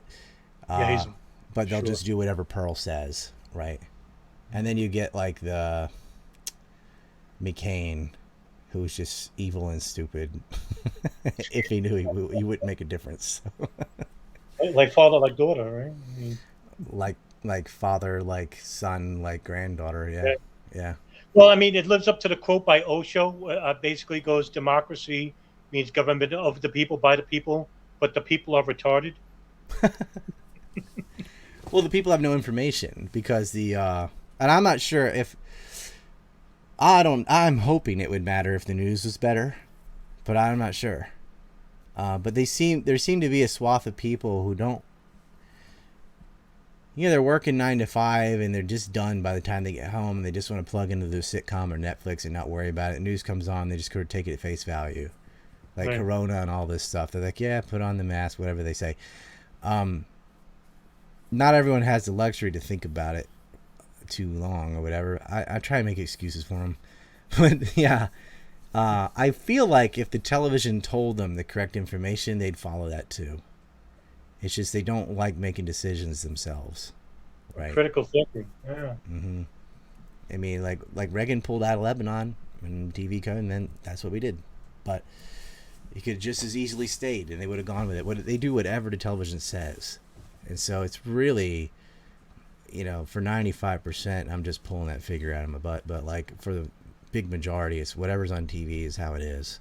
There's about 5% or so thinking people that say, well, hold on, they've lied to me for the last 10 giant events, so why am I going to believe this one, right? I don't know. You think people who lived through Iran-Contra, who lived through the 93 bombing and all these different terrorist attacks in 96, and that would, a red flag would go up. But not enough red flags went up. No, and what? Going back to 9/11 itself, from my experience, I know damn well that you went through it. Even the most simplistic of fringe theories, to them, made a lot more sense than admitting that planes were even hijacked or that Mohammed Atta and Marwan al-Shehhi were even involved. But when you look at the broader spectrum, and it involves a lot of things that you have to study, it's almost like, wow, I got to do all this work and stuff. Now I'd rather listen to the simple. This way, I have to put in the effort. I didn't want to believe that for a long time until people like yourself and that Brotherton and Nelson basically, persuaded me to think that way. And I saw it through the lens of that way. I said, wow, it's really true that people really don't want to do the reading material itself. They'd rather watch like a half-hour video, 10-minute video, basically, catering to their or it fits their worldview. For example, most of the time, you'd be correct about foreign policy if you just said, oh, this is corporate interest, right? Like usually, yeah, it's pretty much how it is. But with the Second Iraq War, that wasn't because of oil. That was because of Israel. And you can go through every pre-war lie, and I have done that. But the, oh, no war for oil crowd, it just sort of fits what they already think.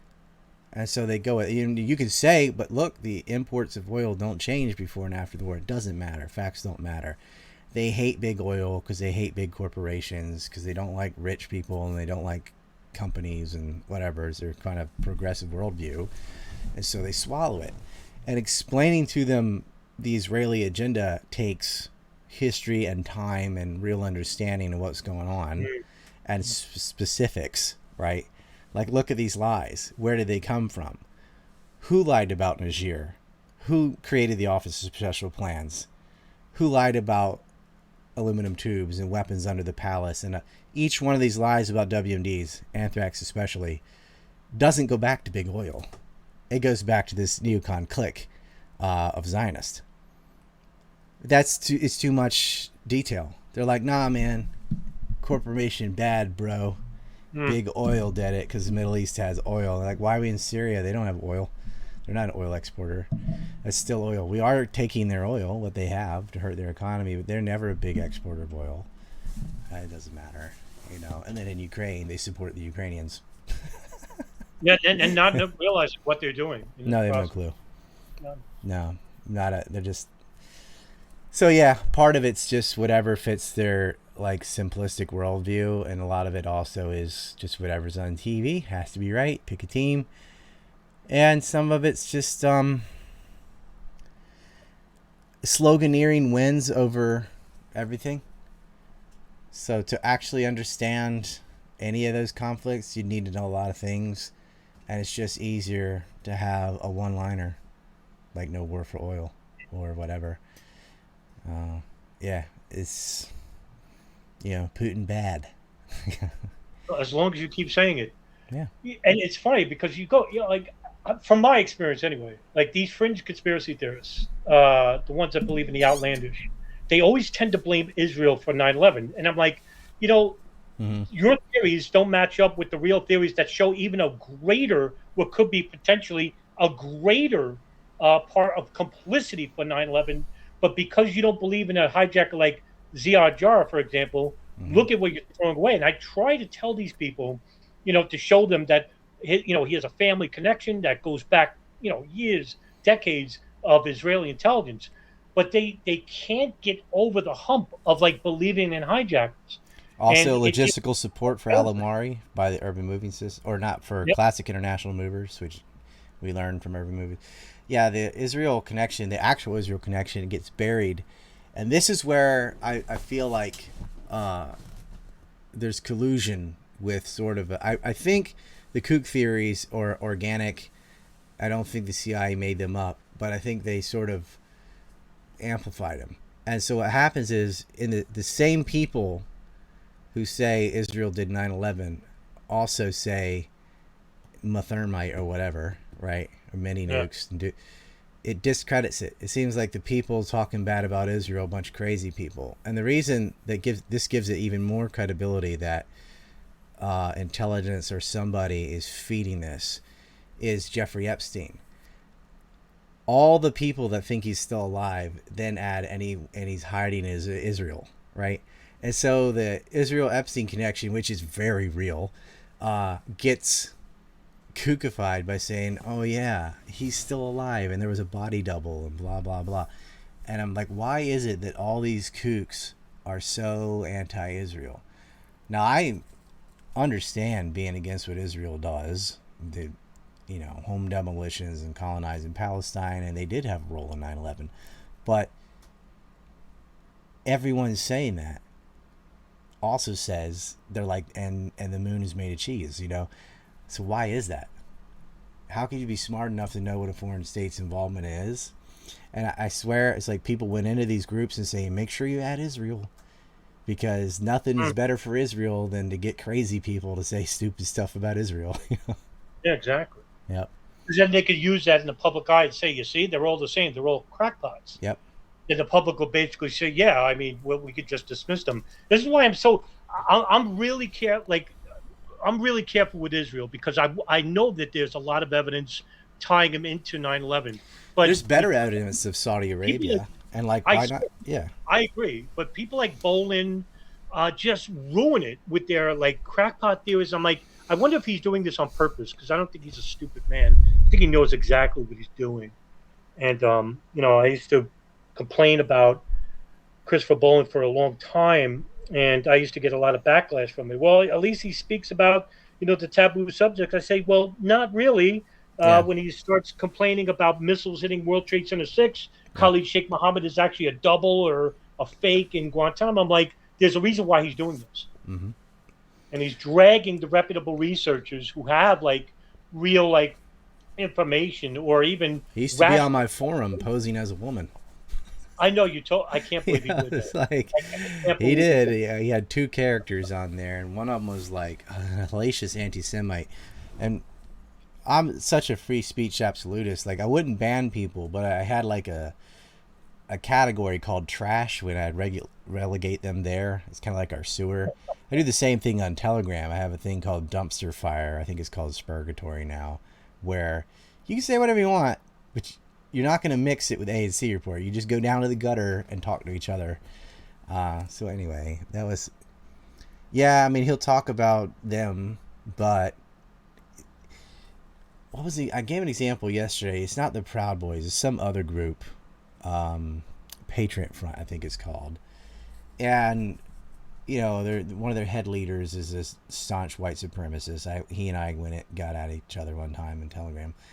And they went to protest Drag Queen Story Hour or whatever, like little kids, and guys were exposing themselves. And it is bad. I totally against having grown men dressed as women showing their nut sacks to little kids and stuff.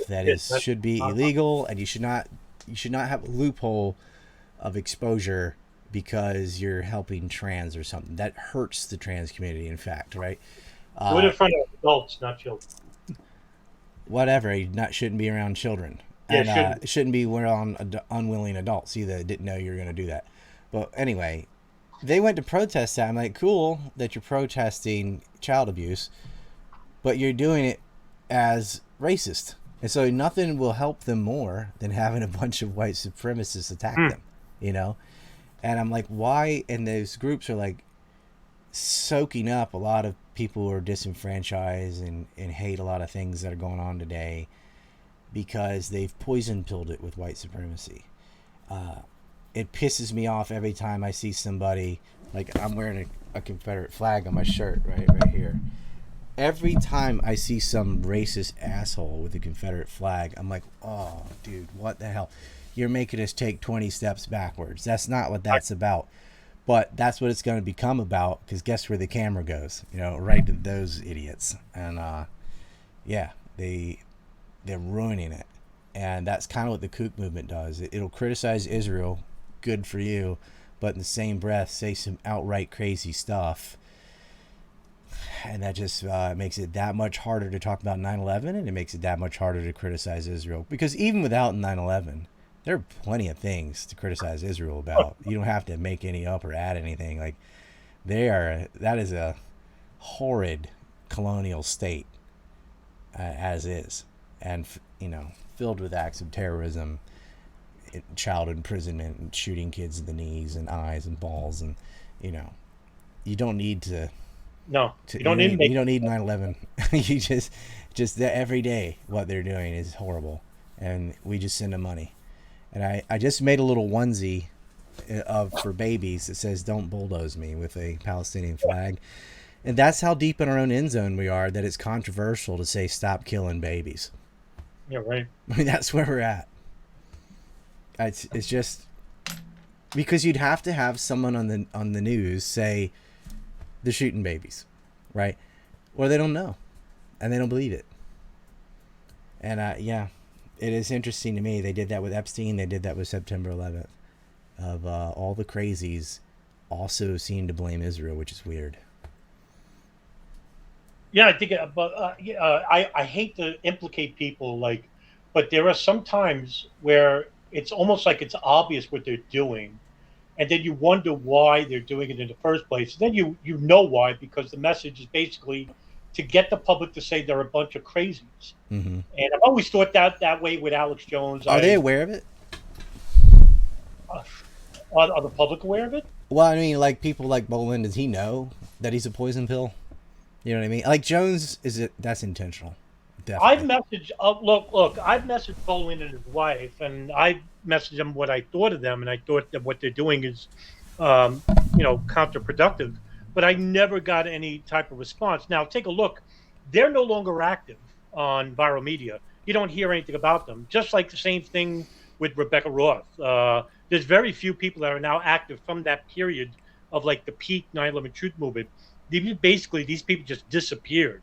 But I wonder sometimes. Well, it's like the damage was done, Yeah, but I think that's a really good point, because look at the truth movement now. There's barely. I went to a Ground Zero, for example, last year. 21 people were there. 21. Yeah. From the truth movement, and I said they're dead. They're dead in the water. That's it. Because they lost Jones. Without Alex Jones, it doesn't work, man. When he got canceled, that was the end of a lot of kook stuff. Because he was a springboard for Fetzer, he was a springboard for Loose Change, He was a springboard. All the nonsense was from Jonestown. Whether he's just a willing participant or just anything that sells tickets, he'd get behind. He's a circus ringleader or whatever. But without him, it died. And just now, people like you and I are able to talk about this with like the crazies out of the way. Like, it took 21 years for them to step aside so that real information can get out. Not like my info did get out. That is a faction, but it's like one among, all these conspiratards. Yeah, tsunami. Yeah, and like I got to talk about it with Scott Horton, and I have I talked about it on Press TV even a little bit, but there really isn't a venue for this anymore. Sadly, it's I'm hoping the Zoomer generation, they weren't even alive when 9/11 happened, but they seem to be receptive because they were not inundated with kook stuff yet, right? So right. they're reachable. Everyone that got hit with the kook stuff, for those of you who don't know, it was just constant bombardment of sloganeering and stuff. No building ever fell from fire. 9/11 was an inside job. Blah blah blah blah blah. That someone like Joe Rogan is just thinking, I'm sick of it. I've heard it all. No, just don't even bring it up. Don't talk to me about it. And so I cannot reach a person like that anymore. Let's say even worse are the people who are the cops and stuff involved in arresting the Israelis and all. They don't want to talk to anybody because they got harassed so hardcore by the kook movement that they're just like, won't talk about it. No more media. Won't answer anything. The kooks did that. CTI or whatever they called, every single Pentagon witness, like, I don't want to talk about 9/11 anymore.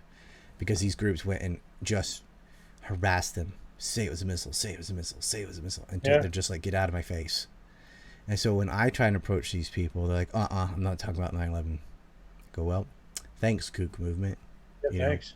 A lot of these witnesses are dying now, and they're unapproachable because you people went and antagonized them and attacked them one after the other to the point where they just like, I'm not talking about it. And it happened to me a bit. Like, I put my films out there, I wrote about it, I used to argue with people about it. I was leading it for a while, and then I ran out of energy. Like, I can't deal with these people. Like, no matter what I say, how much evidence there is, they're still arguing about whether or not there were airplanes. You know what I mean? That Yeah. like, forget about what the stuff you and I are covering. It's just they can't. They're not even on to. They don't even know the names of the hijackers other than Atta, and they never will.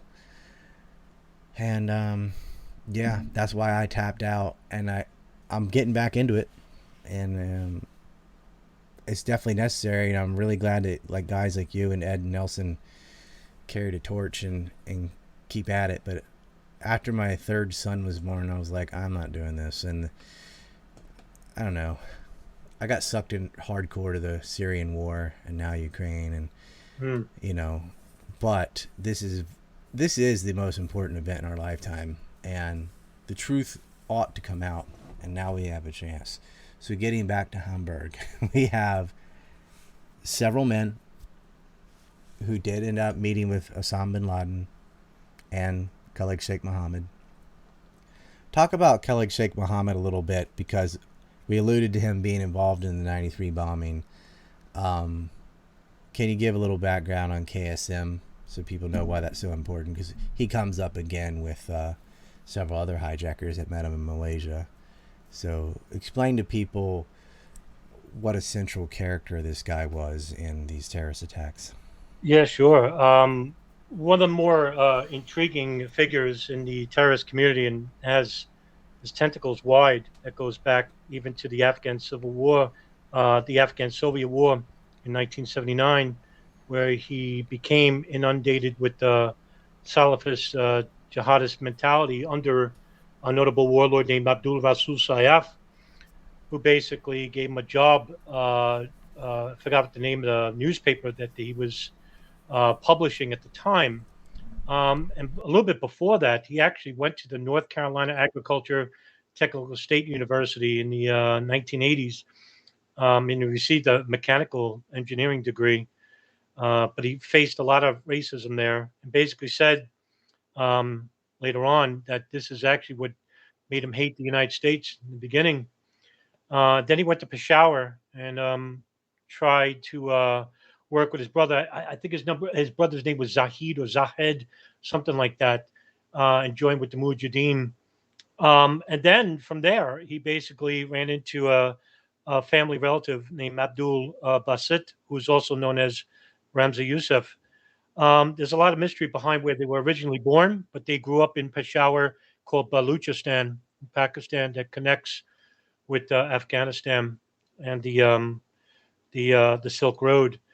Khalid Sheikh Mohammed then traveled to the Philippines with Ramzi Youssef in 1994, and actually then relocated to Qatar. And after the 93 bombing, the only link that connected him was a money transfer that was found out by an FBI agent out of New York named Frank Pellegrino. And he basically, it was like $2,500 to Mohammed Salameh. And nobody in New York knew him. Nobody really knew anything about him. But Frank Pellegrino said this is pretty important. They started trying to follow him all around. Basically, actually went to Qatar and tried to convince the Qatari government to hand him over because he had a connection with the 93 bombing, but not knowing that Qatar had a relationship with Mohammed. And he actually fled, even though the CIA and the FBI were trying to arrest him. And incidentally enough, there was a New York Times report that I found by accident, that during this time after he fled Qatar, he actually traveled to Israel, which I found to be quite revealing. To be quite honest with you, here's a Wahhabi who's known for terrorist jihadist ideologies traveling to Israel. It's not known how long he stood there, how long he stayed and what he did there. But from there, he actually traveled to the Philippines with Ramsey Youssef, and then started plotting with Youssef about the Bajinka plot. And this plot had a number of different operations with it. The first operation was they were going to plant bombs on 12 airliners, have them all explode over the Pacific into the United States and into Southeast Asia. That was in The second plot- '96. We should mention Ramzi Youssef was part of the World Trade Center bombing in 1993. Yeah, that's right. I mean, just I know everybody ought to know that, but for youngins, they might not know that. No, true. From there was a plot to assassinate Bill Clinton, but that was too hard. And so, because Pope John Paul II was coming to the Philippines to visit, they replaced Bill Clinton to assassinate Pope John Paul II. And also, there was a third plot. This third plot actually was revealed by a co-conspirator named Abdul Hakim Arad to the Philippine authorities when he was arrested. And he basically revealed that there was going to be a third plot. And the third plot was actually they were going to use sleeper cells inside the United States to hijack airliners and crash them into a number of targets. And the lead investigator was Rodolfo Mendoza. And he took down this testimony from Abdul Hakim Arad. And it was a Bajinka file that he handed over to the FBI in 1996. And he basically said the FBI knew about that there was going to be a plan to hijack airliners and crash them into CIA Langley, into the World Trade Center, into the Sears Tower, a nuclear facility, targets all around the United States. And the FBI did nothing with it. Mm-hmm. And the FBI director at the time was Louis Freeh, who was actually close friends with King Fahd in Saudi Arabia. And basically, they didn't do anything with the project because there was no added security with, say, the airline industry. There was no added security with immigration. Do you remember Condoleezza Rice, former Secretary of State? They asked her, what's the file? Is like Bin Laden determined to attack America, but we couldn't envision that they would use airplanes. It's like, that's are you right. serious? No, are you really? This information was out there 5 years prior. Well, they're going to flight school training. That should be the biggest red flag. But yeah, we have the prior plans for such an attack, with the World Trade Center being one of the targets. And it plotted by people who had already attacked the World Trade Center once from the ground. But hey, we couldn't imagine this, right? Oh, really? You couldn't imagine that airplanes would be used as a weapon when they're going to flight schools in Germany and in the U.S.? Okay, but that's what she was forced to say, I think. Oh, really? That's pretty amazing. And then there was a Japanese flight that they did hijack, and a bomb went off and killed whoever was sitting on it. Forgot his name. So a Japanese man died. I think his name was Ikegami or something like that. Yeah, it was like Hadai or something. But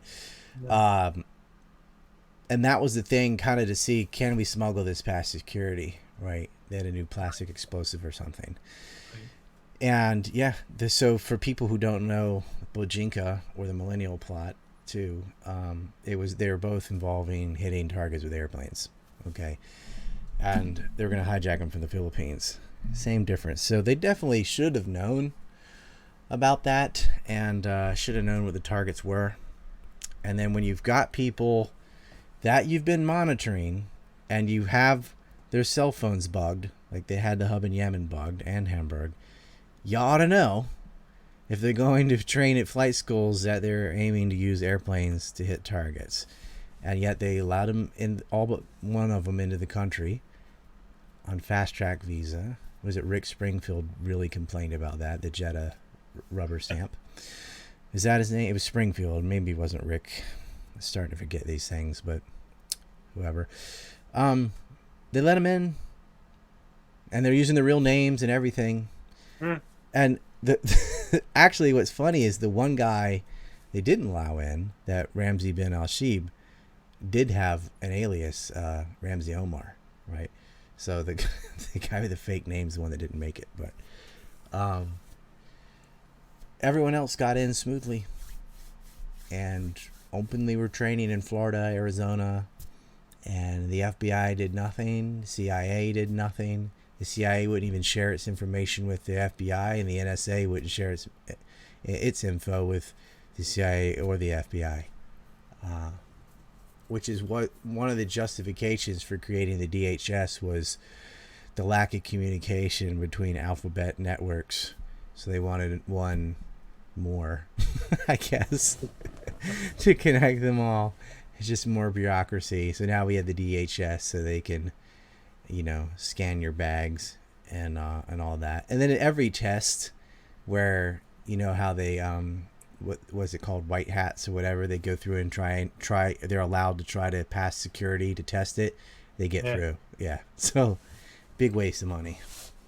And I've done videos on Rapiscan and L3 Communications and Chertoff and the whole thing with Rapiscan and the naked body scanners and the cargo scanners. Like, that's a whole. They were 51 million in the hole, and then that comes out, and now, huge surplus because they mandated it in almost every major airport, and they don't work. They don't work. I mean, the machine works, but people are able still to sneak past. Remember when there's a little boy who brought all these weapons on a plane just to show how easy it was? He goes, "You could do this," and they arrested him. And he openly said, "Look, I have these. I'm not really hijacking the plane. I just wanted to show you how easy to get past security." Yeah, and it really is. I mean, it's ridiculous, but they'll strip search people and stuff when they want to, just on a power trip. But yeah, it's nothing to do with terrorism whatsoever. No, it's just a contract. That's all it is. Yeah, it's funny because Khalid Sheikh Mohammed is such a central figure, as you pointed out before. He then he travels to Afghanistan in '96. That's where he stays, and he pitches the idea of the Bajinka plot to Bin Laden. Now, take that with a grain of salt, because I always tell people, the guy got tortured and stuff. He could have said the truth. He could have lied, but you'll never know which is true and which is a lie. So take it with a grain of salt. So in 1999, he actually meets with Bin Laden. And he actually proposes that they hijack 10 planes and crash them at targets, and that he would actually take over the 10th plane, kill all the men, leave the women and children living, then land the plane and go before a media throng and explain why he did it. Bin Laden thought this was a crazy idea. He said he'd think about it. Then he held a second meeting and said, well, we can hijack 4 planes. And that's when the Hamburg cell comes in. And basically they get rerouted, from Germany to Afghanistan. And the only link we have for those people saying, well, how do we know we even went to Afghanistan? Well, there is a video. There's a video taken in January of 2000 showing Ziad Jarrah and Muhammad Atta, but it doesn't have any sound. But it's the only evidence that they ever were together. And that was taken in Tanak Farms in Afghanistan. Bin Laden was actually there. They look super young, too. Like they aged 10 years in 1 year. Yeah. Yeah, he automatically. I don't know if they're fakes or not, but I believe they killed him in 2011 because he proposed no threat or service to them. But those other videos, I don't know, man. I can't say that they're fakes, but I can't say they're legitimate. I don't know. Some of the Bin Laden videos were super fishy, right? Yeah, I agree. That's some of that stuff's whatever, dude. And that just adds to the complexity of figuring it out. They lied. You don't make a decision. You can't say yes or no. So you're left with your beliefs, and who cares about belief? Well, they lie about Al Qaeda, period, because that was a U.S. created group, and they don't tell you the history of how Al Qaeda came to be, from the Mujahideen and BCCI and all that. I mean, it's not unknown. The history's there, but the person watching television for all their news, whatever, they're not going to know the real origins of Al Qaeda because it's not on TV. This group would not have existed. Bin Laden would not have had all those diaspora fighters in Afghanistan if not for U.S. foreign policy in Afghanistan, trying to create a quagmire for the Soviets. Or the weapons from the ISI and the CIA. Mm-hmm. And money. And BCCI and the money laundering, and Bin Laden and his diaspora fighters, the freedom fighters, as Reagan called them. That's its beginnings. I mean, how did they get to the level they got? From government, of course. Little missing part of the story there. We're also seeing that in Ukraine too. Oh, So it's like, I have a grim prediction with all these man pads and javelins and things that flooded Ukraine. You can bet some of those made their way on the black market down the Middle East, and oh sure, you never know when commercial jet from France is taking off and boom, because these things are everywhere now. yeah. Oh, what could go wrong? Let's give a bunch of neo Nazis man pads because reasons. I hope not. Well, I hope it what's doesn't that come to quote? be, but Right. What's that quote? To find out who tomorrow's enemies are, find out who we're funding today. yeah, there you go. Yeah, pretty much. And we've seen that. We saw the blowback of funding ISIS in Syria. They already did do attacks in Europe. And all the refugees and all the problems, like this shouldn't be. Right, the green zone just got overrun yesterday. Yeah. Right, yeah, they shooting RPGs, and first there's 8 people killed, but you're having violence in the green zone. That literally in your own end zone. The phrase I always use. Like that's about as close to we really are in our own end zone, fighting in the green zone, right? In Iraq, which a war that never should have happened, and George Bush, the Lesser, attacked Iraq, and partly because they blamed September 11th on Iraq, like Iraq was aiding Al Qaeda. They weren't. But that was one of the many lies they told. They said All the countries that they invaded were the countries that were actually fighting against us, the Wahhabi jihadists: Syria, Libya, Iraq. Yep. Makes you wonder. All the secular countries got overturned. Exactly. And at the behest and benefit of Saudi Arabia and Iran, and like who benefited from the Iraq War more than Iran besides Israel? And now it was an argument: should we take out Iran first or Iraq first? They already had them at each other's throats, and I believe Ariel Sharon wanted to hit Iran. Everyone else was saying Iraq because Saddam was supporting Palestinians, and they flattened that country. They starved them to death. They weakened them, and then they annihilated them. And there's still fighting going on there. Pointless war, trillions of dollars in the sinkhole, all for Israeli interest. And now they attack Shia groups, Iranian-backed groups, they say, in Syria, and this conflict is ongoing. And it all started from lies about September 11th. Iraq had nothing to do with September 11th. Ridiculous. But they got on TV and said they did. And then they got invaded. And then it turned out they don't have WMDs and they had nothing to do with Al Qaeda. Oops. Iraq is still one of the worst war crimes that I've ever seen in my lifetime. And we'll never really truly know the exact number of deaths, but it's estimated over 1 million. And plus, too, that country fell into 2 civil wars, which helped facilitate the Islamic State in the Levant. You had hundreds of thousands killed from sanctions alone. And you had the first Gulf War, highway of death. It's clearly over 1 million. That's a pretty conservative number. Yeah. Pointless. And Bin Laden actually uses that as an excuse, too, because he actually did an interview with Taysir Al-Awani in 2002 of Al Jazeera, and he basically says that one of the reasons why, he attacked the United States and one of the reasons why he hates the United States isn't so much about anything to do with women with short dresses or anything like that. That's that White House propaganda. It has everything to do with foreign policy, with who? Israel, the United States and Israel. And one such instance he brings up is the first Gulf War.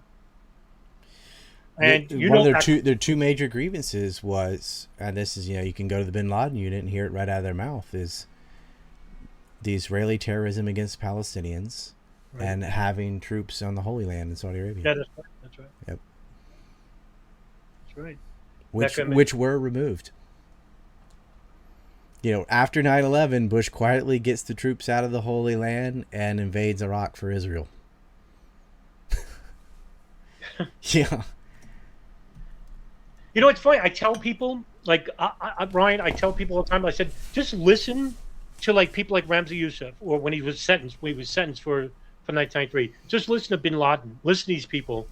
And it's not like you're agreeing with what they're doing. What they're doing is terrible. These are mass murders, but there's a reason why they're doing it. And if you just listen, it has nothing to do with religion, nothing Hmm. whatsoever.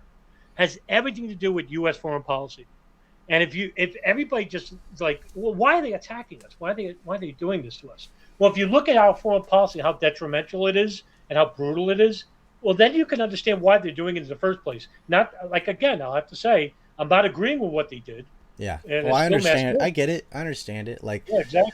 I put myself in their shoes. If I had watched hundreds of thousands of Iraqi children starve to death, Sure. and I see the emasculation and the humiliation that they face, people literally just moving into someone's living room in Palestine, all the people they murdered in Beirut and Lebanon, and then you can add to that recently the Syrian war, and it's Mm. just, Mm. yeah, you'd hate the United States because you know where the money and guns comes from.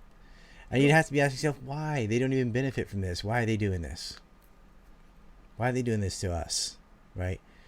The gap in the thinking is, well, you can't just go kill a bunch of civilians in New York. But I get why they wish they could. I get why they hit the Pentagon. That's a military target.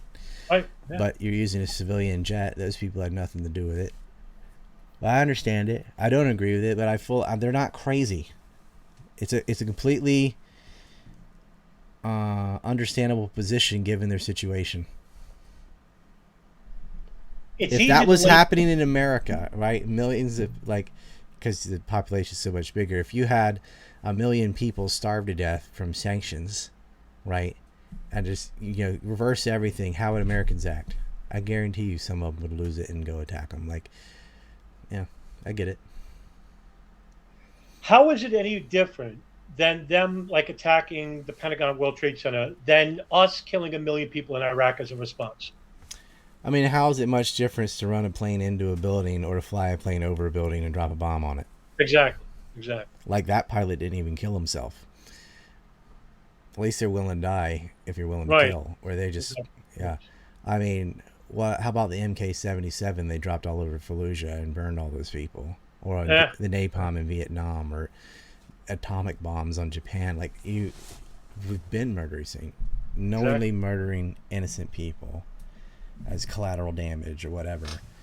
So it's no, it's all evil though. It's not like, oh, that's okay because this is okay, so that's okay. It's like, no, they're both wrong. They shouldn't have done it. We shouldn't have done it either. Right. You shouldn't say we. You know what I mean? Right. That we're not involved with. I didn't do Yeah. it. The United States should not Yeah. have been doing these things. Again, back to Ramsey use of sentencing. One of the parts he says is something that you just stated before. He basically says, "Well, look," he goes, "If I'm a terrorist, if I'm a terrorist, you're the terrorist, and this is where we learned it from. You bombed Hiroshima and Nagasaki with your nuclear weapons. You're the one who dropped fire in Indochina. You're the one who destroyed Iraq with your economic sanctions. You did all this, and this is the response that you got." And I said, he has a point. He has a point as to why they're doing like the response that we're getting from these Islamists or why they're doing it. Did we make them Islamists, or it's a combination of both? What makes an Islamist?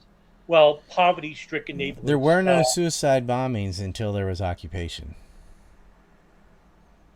You didn't have kamikaze bombers either until you're threatening the mainland of Japan. Like, it's it comes from pressure. It's not from faith. It'll gravitate to whatever powerful thing exists, right?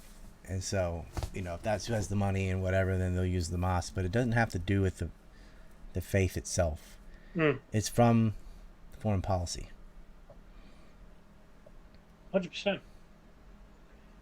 And you It's can a see that anywhere. response. I mean, you saw Yeah, suicide bombers in Vietnam too, and they're not Muslim. It's right. because they Exactly. were going village to village, wiping people out, Exactly. and people were willing to run at you with a grenade in their hand, like do anything to get rid of you. There's no reason to be in Vietnam either. Just want to put that out there.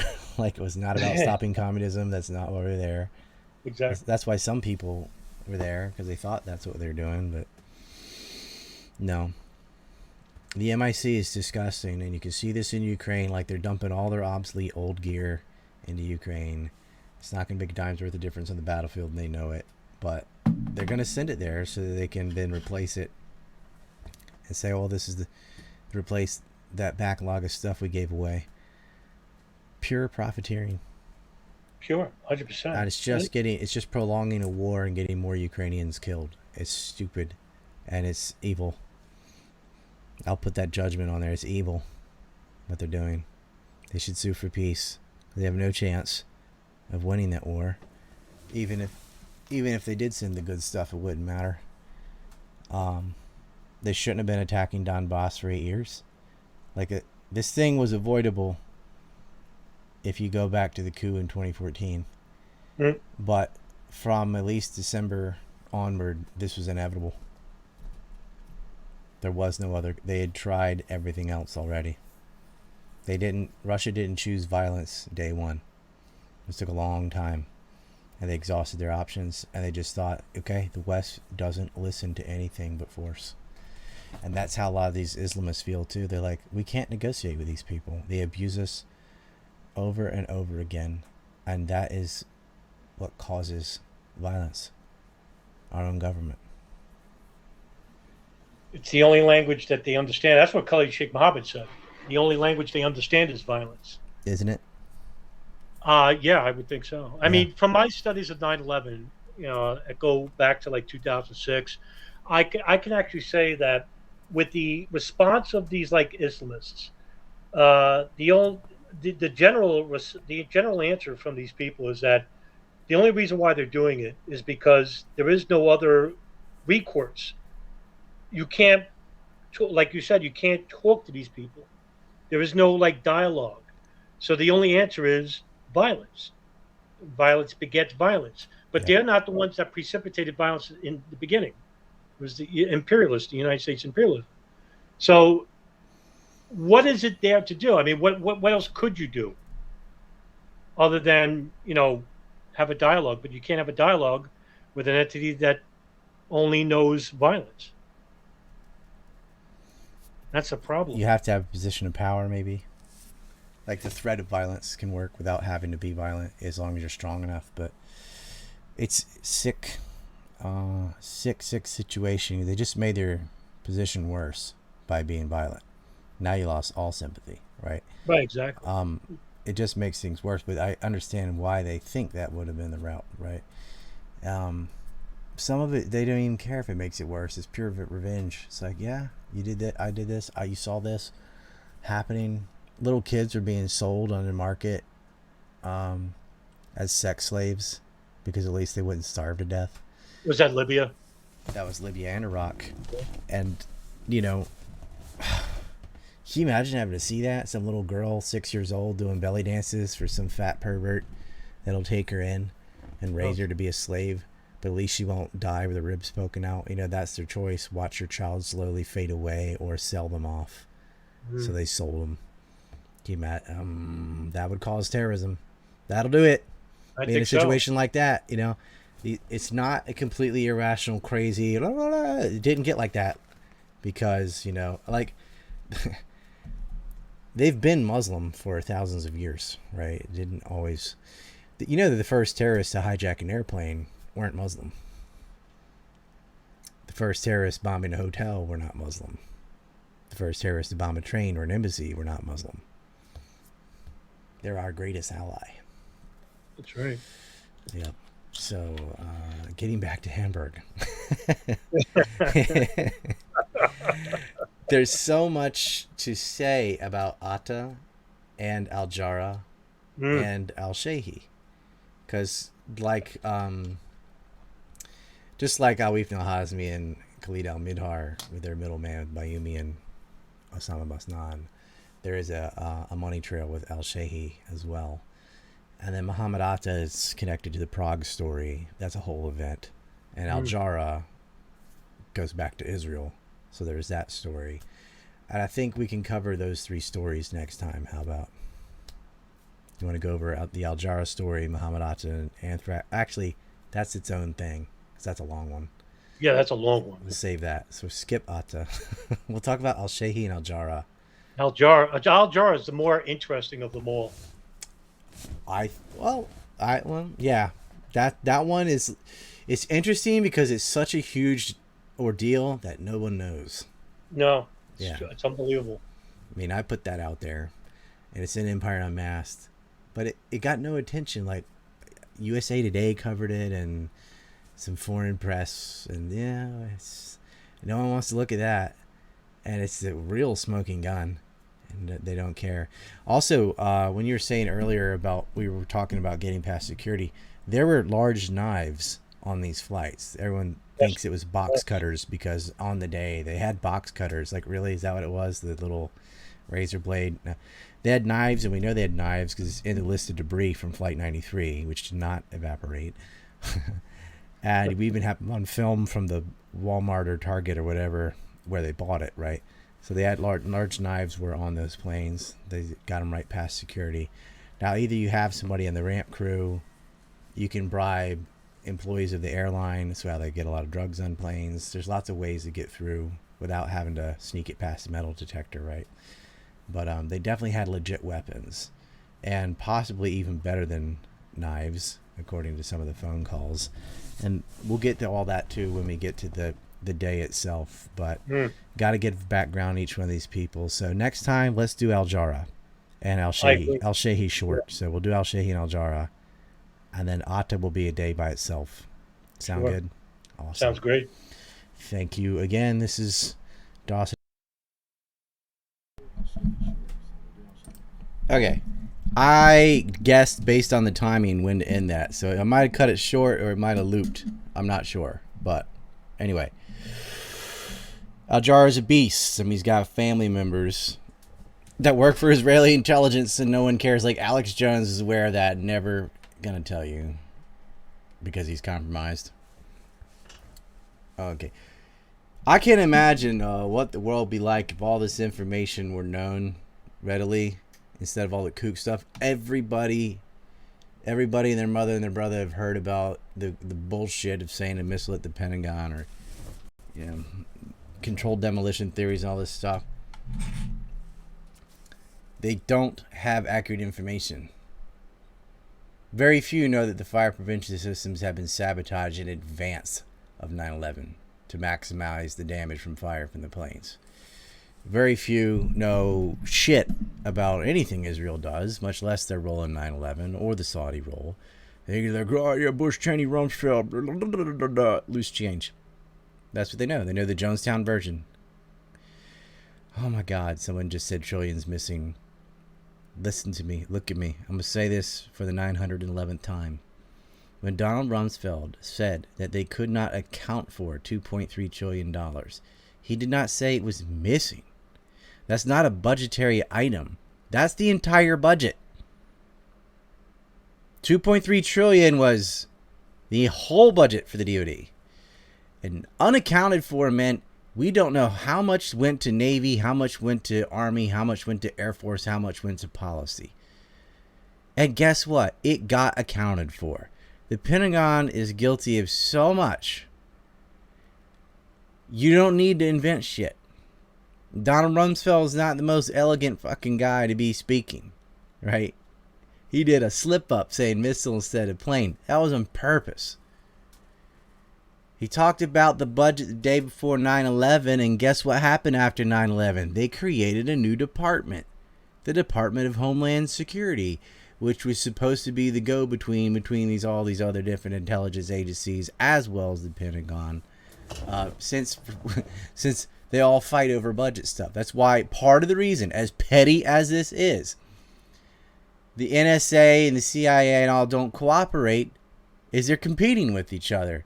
And then ask fucking anybody in the arms industry or whatever, any of these branches, do the Army and the Navy and the Air Force compete for budget?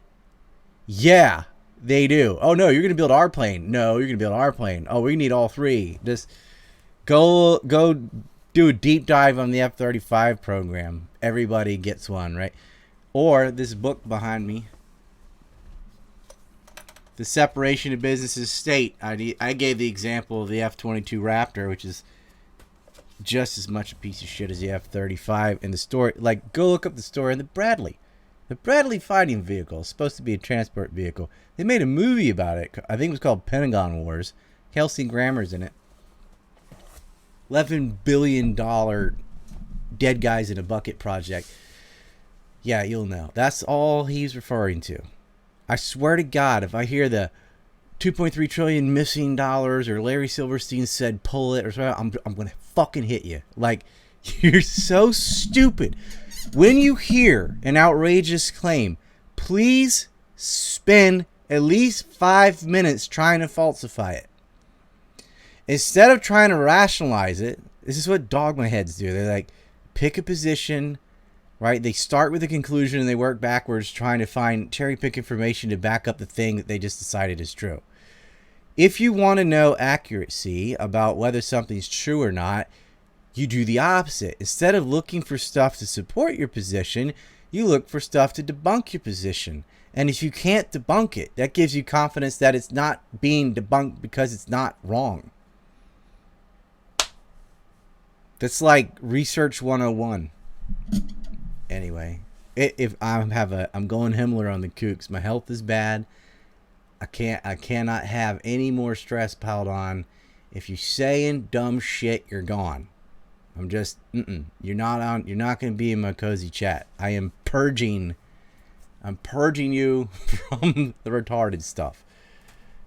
Because we'll spend all day doing defense, debunking asinine, silly, they're not, you can't even call them theories, you can't even call them hypotheses, just stupid ideas that are not even that person's own idea. It comes from repetitive nonsense from Jonestown. Like, no building ever fell from fire. It fell in its own footprint in 6 seconds. Did you know a third building fell without a plane hitting it? Shut the fuck up.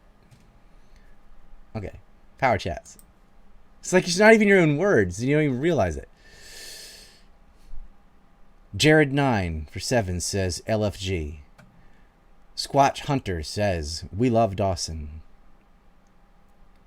Maga Gru says there you go, my nigga. And somebody just says Mikey. I believe, okay, I don't know when they sent that, but I said Rick Springfield. I meant to say Mike Springman. And I caught myself, so I was like, wait, his name might not be that. It wasn't. It was Mike Springman. That was talking about the fast track program of passports out of Jeddah, Saudi Arabia that they gave to a majority of these hijackers. Look, that happens, man. We make mistakes. I did catch myself, though. It's a lot of names, a lot of stuff to remember. And like, I knew this stuff in and out better around 2014-15 than I do now. Because the kooks got on my nerves so bad that I was like, fuck it. Like, take it. Every time I come up with like really juicy information about September 11th, I just found another money trail the other day with Monreal al-Shehi.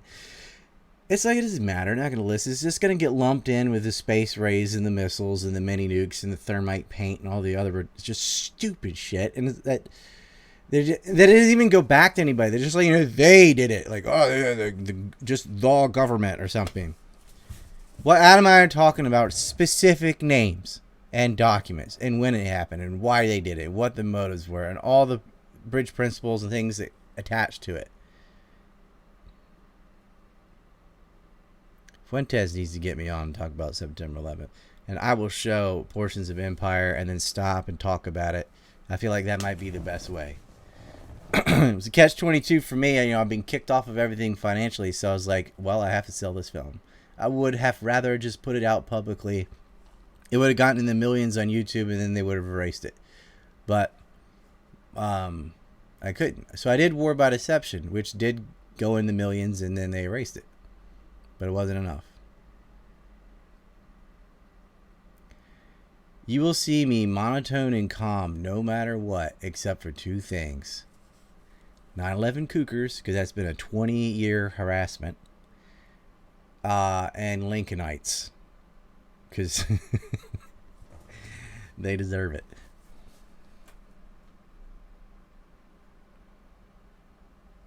Oh my God, give up on the demolition stuff.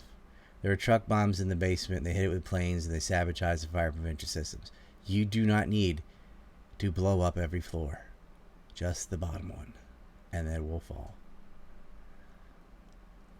Jones is a Shavos goy. Fuck Lincoln with a cactus. Yeah, I agree there. Well, if you have any power chats, we did pass the 109 mark at least. And really, we did better because on Odyssey some game. So one came in from Paladin. So I have on A and C report, we have ranks from peasants and artisans and knights and paladins, and Rainbow Frog is at the top. Paladin slapped in a Benjamin Franklin and says, "Great job with Jay, buddy. Here's some aspirin money." Yeah, it's a headache to talk to dogmatic people about philosophy because they're not really arguing in good faith. They're like, "No, I am just decided my thing is the only way. And you're not satisfying the parameters that I invented," or whatever. That whole thing was silly to me. It's like, oh, you're not allowed to use logic because you haven't tied it to an objectivity, because you're not allowed to have perfect objectivity unless you have a perfect being that created it. It's like, well, we don't have perfect objectivity. Take example of anything we do, right? Aerodynamics, whatever. Yes, we learned how to fly. Our planes work. Is it the best way to fly? No, but we're going the right direction. We continually get better and better at flying, right? Is there an end point? I don't think so. Just be able to go a little faster, a little longer, a little whatever. But the general principle about aerodynamics of having the airflow take longer to go over the top than under so that it pushes you up and speed, like all that is correct and objective. But it's not perfectly true. But it's close enough. And that's any field we do always gets improved if you're talking about empirical science. Which that whole thing was dumb. I understand the aspirin comment. I did not have a headache from arguing. I do that every day. I had a headache because I was having migraines for 3 days, which has to do from jiu-jitsu. I smashed this disc in my neck. Actually, I had a lot of problems with it years ago, and basically my neck muscles hold up my head, and well, everybody's does, but it doesn't rest on it even in sleep. And so y'all don't give a shit about that, whatever. I had really bad migraines. It's so bad I found blood all over my bed because I had unconsciously like dug into the skin under my hair with my fingers, as because that was less painful than what was going on in my head and was a distraction. I didn't even know I had done it. Then I looked at like scabs on my nails and could feel I still have the holes where I just pressed in with my finger so hard into my head. It was real bad. Like I couldn't even stand up without like bringing my shoulders all the way up like that. That's how bad a headache it was. If you've ever had a migraine, and I mean like bad headache, like, it's pretty incapacitating. Sometimes all you can do is lay in bed in the dark. You can't even look at a bright light or it makes it worse, right? And my stupid ass thought, well, if I just put a hat over my eyes. No, it was so painful. I didn't even listen to half the shit he said because I couldn't. I was like, I was just zoning out. I almost fell asleep twice. And I just kind of guessed because all he does is rehash Kant. And he says he doesn't, but he is. And whatever. I hope maybe we can do something like that again, like healthy, and where it's not on YouTube. Because I told them beforehand, I'm like, if I can't talk about, then what's the point? And if I do talk about that, 100% you're gonna get banned. Anyway, thank you, Paladin. That was fucking awesome. Checking entropy. Nothing. That sucks. And checking power. Chat. Nothing else. All right, then we'll end it. Unless you have, I thought you'd have some September 11th questions, but I guess not. Anyway, I feel like the lecture that you just heard is okay, but really you need a movie with visuals and all that. And I'm not being snobby, like, oh, you guys have to have a film. Everybody likes films better than lectures. Everybody. Me too. And I've made such a thing. It's 5 hours long. It's on my website. P1 Dizzy has been spamming the link in the chat, which she can do again if she likes. Oh, I like the Diagonalon. I actually have right here a Dagalon. Oh, I should do the way it faces. Dagalon flag. I told Jeremy just blame that on me because he lives in communist Canada and they could jail him over it. I said just say I did it. The Japanese don't care. We actually have that triangulon too, where the base countries, like going from Alaska across Japan, South Korea, Taiwan, is also a line. Spood sent 7. Let me see. It went by too fast. I think he asked about Taylor or something. What the fuck is a spood anyway? I've seen that word a few times. What's the new money connection you recently found? Oh, that has to do with Monroe al-Shehi, who was a hijacker of Flight 175. And we knew there was a money conduit out of the UAE for him already. That was actually out of the unredacted, when they finally unredacted most of the consecutively redacted 28 pages. But I found another one. And we'll just do that later. Save the Jews in Ukraine. What a name. Sends 10 and says, do you think Jared Taylor is a white supremacist? Who is Jared Taylor? Wait a second. I've seen him somewhere. Did he have a debate with E. Michael Jones or something? I think he's a white advocate and a closet white supremacist. But I guess it would depend, like, as in just thinks they're superior. I don't know, like, when other people when they hear the word white supremacist, they think you're violent. Like, oh, you want to violently remove minorities or whatever. I don't think that's a necessary quality. I think there are plenty of racists of any race that just think, on average, that their group is better than all the other ones, and which would make you a supremacist. Now, if you're a separatist, I mean, you might not even think you're the best, but you just, even if you think you're in the middle, you want all the ones under you to get out from where you live. So they're different nuanced categories of degrees of racism. But I don't think, I know he's a white advocate, and I don't think there's anything wrong with advocating for your group. Although I feel like a group of that size is kind of silly, because advocating for a culture or an ethnic group like the Irish or the Italians or something makes sense. Just saying the whites doesn't make a lot of sense to me, because they're all different cultures and are very much not alike. You know, I don't think the Brits and the French really agree on that much, but whatever. I'm not going to make any French jokes today. I actually like the French historically, but it is fun to pick on them because they're one of the few groups you're allowed to pick on.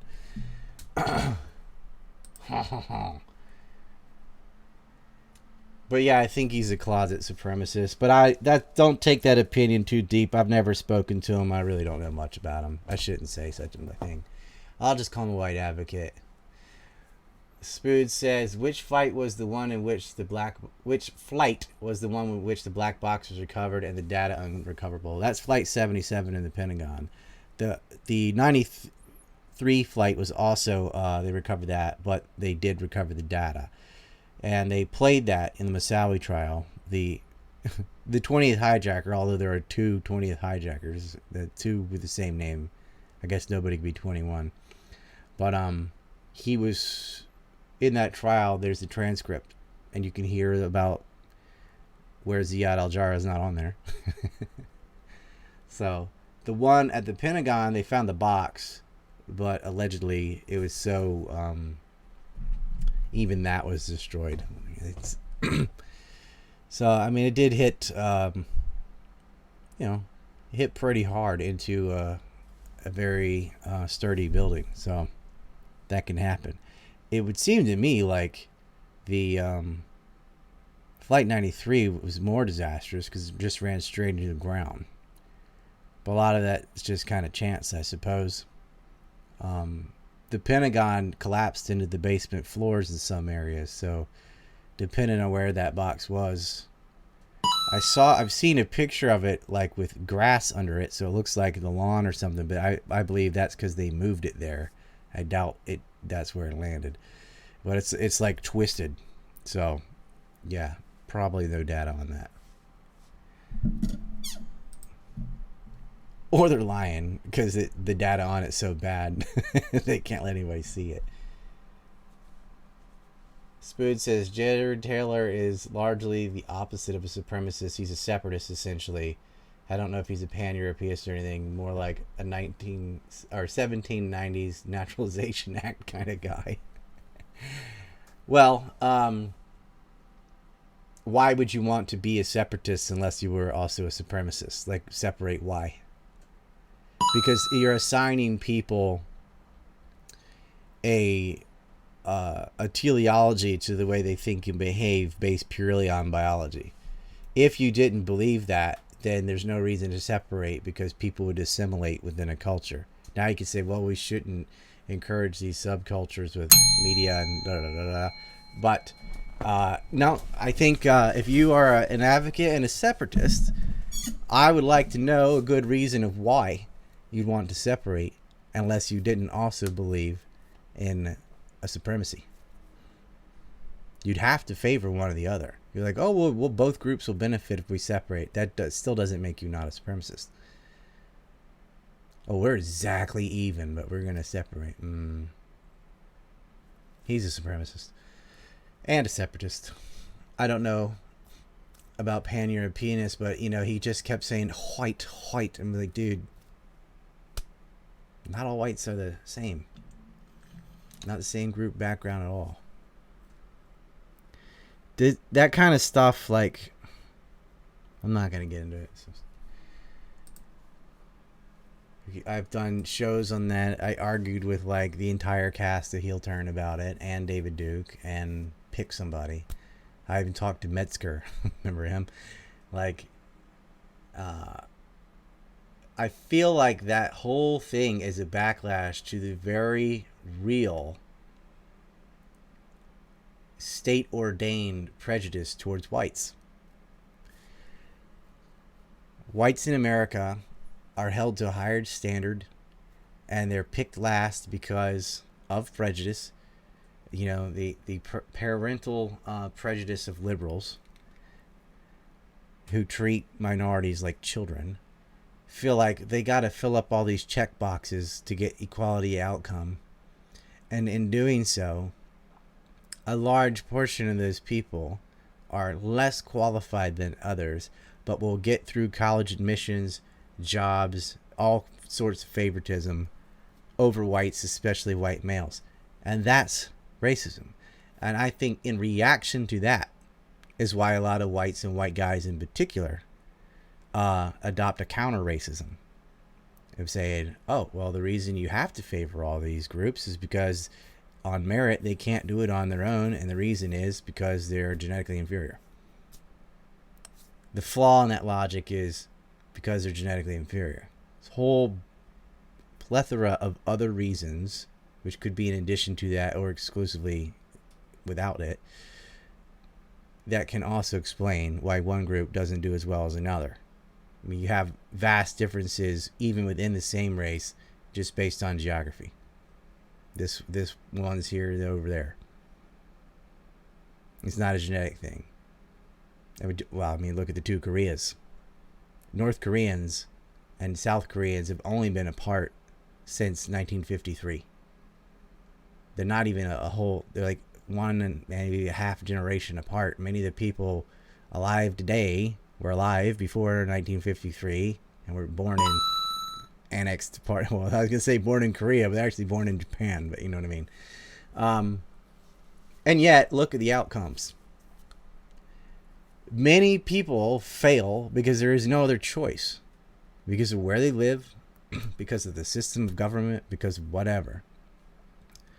Or succeed because of where they live. South Korea has a bunch of advantages that North Korea doesn't have. And they are genetically as identical as you can be. Because North Korea is 100% Korean and South Korea is 98% Korean. And same language, all that stuff. In fact, the North actually enjoys better raw resources than the South. But communism doesn't work. Dictatorships have a high probability of failure. If you get the wrong guy, everything goes wrong. You can't say it's, if genes were the biggest factor, they'd be identical. It's not. You can still say it's a factor, but you're still going to have to concede that a lot of non-genetic things go into the formula of whether or not one group succeeds or doesn't. Now imagine if they were different races. Everyone would say North Korea sucks because they're this race, but they're the same race, and one sucks and one doesn't. And you can see that example all over the place. I mean, even within the same country, the coastal areas always do better than the interior. Sea trade matters. This is like, just read some Thomas Sowell, you know? Twin studies are shit. I have an identical twin, and I've been subject to these twin studies, and they're rigged. Like, you cannot give an answer that's otherwise. It's always like, always, some of the time, never. Or always, most of the time, never. Excuse me. You have to put most of the time. Because almost nothing's never or always. And so they get the correlation that they're looking for. Dude, statistics and science are fucked up because of economic pressures. And they all, what about twins separated at birth? Like, how often do you think that fucking happens? Like, what do you think that sample size is? Well, they're identical twins and they got separated at birth. Like, yeah, their parents just said, let's give a baby away.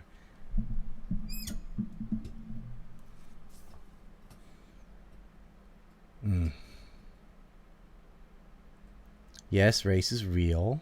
There are definite differences in averages, but some of the things that people attribute to that, as to like why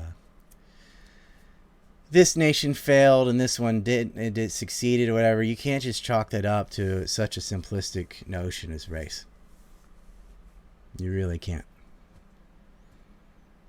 Even within our own U.S. states, like, you know, Virginia is a lot wealthier than West Virginia. West Virginia is a lot more white than Virginia. Doesn't matter. One has a coast, the other doesn't.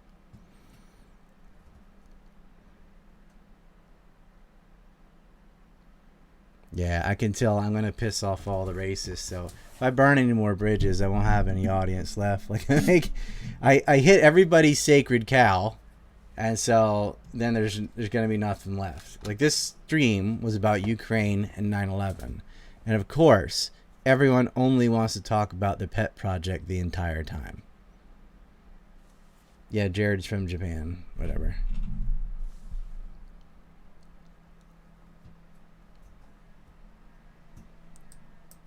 The guy said reason Virginia is less white. Virginia has more money and success than West Virginia.